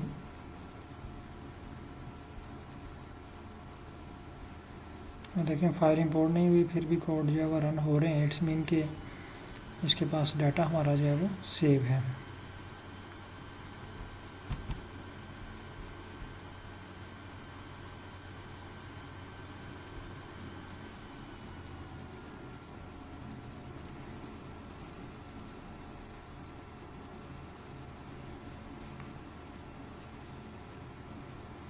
ये भी मेरे पास जो है ना नहीं शो हो रहा है, इट्स मीन कि कोई एरर आ रहा है मेरे पास। मैं आपको स्क्रिप्ट शेयर करता हूँ, आप स्क्रिप्ट को कॉपी करें और यहाँ पे रन करें और देखें कि आपके पास जो है इशू रिज़ॉल्व हो जाएगा। आप इसको इस कोड की इसके मुताबिक प्रैक्टिस करें, और जो कल तक आपका टास्क होगा वो आप अपने किसी डाटा सेट के ऊपर, डाटा फाइल के ऊपर आपने पहले सिंगल वाला कोड रन करना है। पहले आप मैनुअल कीजिएगा, ठीक है, टाइप करके, क्योंकि हम प्रैक्टिस कर रहे हैं। जब प्रैक्टिस करेंगे तो आप टाइप करेंगे तो आपकी प्रैक्टिस ज़्यादा अच्छी होगी। प्रैक्टिस अच्छी होगी तो फिर आपकी रीडिंग भी उतनी ही अच्छी होगी। जब आप कोर्स कंप्लीट हो जाए तो फिर आपको जिस तरह मर्जी ChatGPT से डायरेक्ट यूज़ कर लें, आपको स्क्रिप्ट की भी ज़रूरत नहीं पड़ेगी। आप जस्ट उसको बताएं कि मैंने ये एनालिसिस करना है और उसको अपनी रिक्वायरमेंट दें, वो आपको तमाम रिक्वायरमेंट के मुताबिक एनालिसिस करके दे देगा। बहुत शुक्रिया सर। तो नेक्स्ट क्लास में अगेन हम जो है वो 2 वे एनोवा और 3 वे एनोवा करेंगे। आज हम जस्ट 1 वे और मल्टीपल वेरिएबल्स के लिए ही परफॉर्म कर पाए, तो इंशाल्लाह नेक्स्ट क्लास में हम जो है वो 2 वे एनोवा परफॉर्म करेंगे। बहुत शुक्रिया, अल्लाह हाफिज़। आप तब तक जो है वो इस पर प्रैक्टिस करें, और अगर कोई इशू आए तो फिर बताइएगा।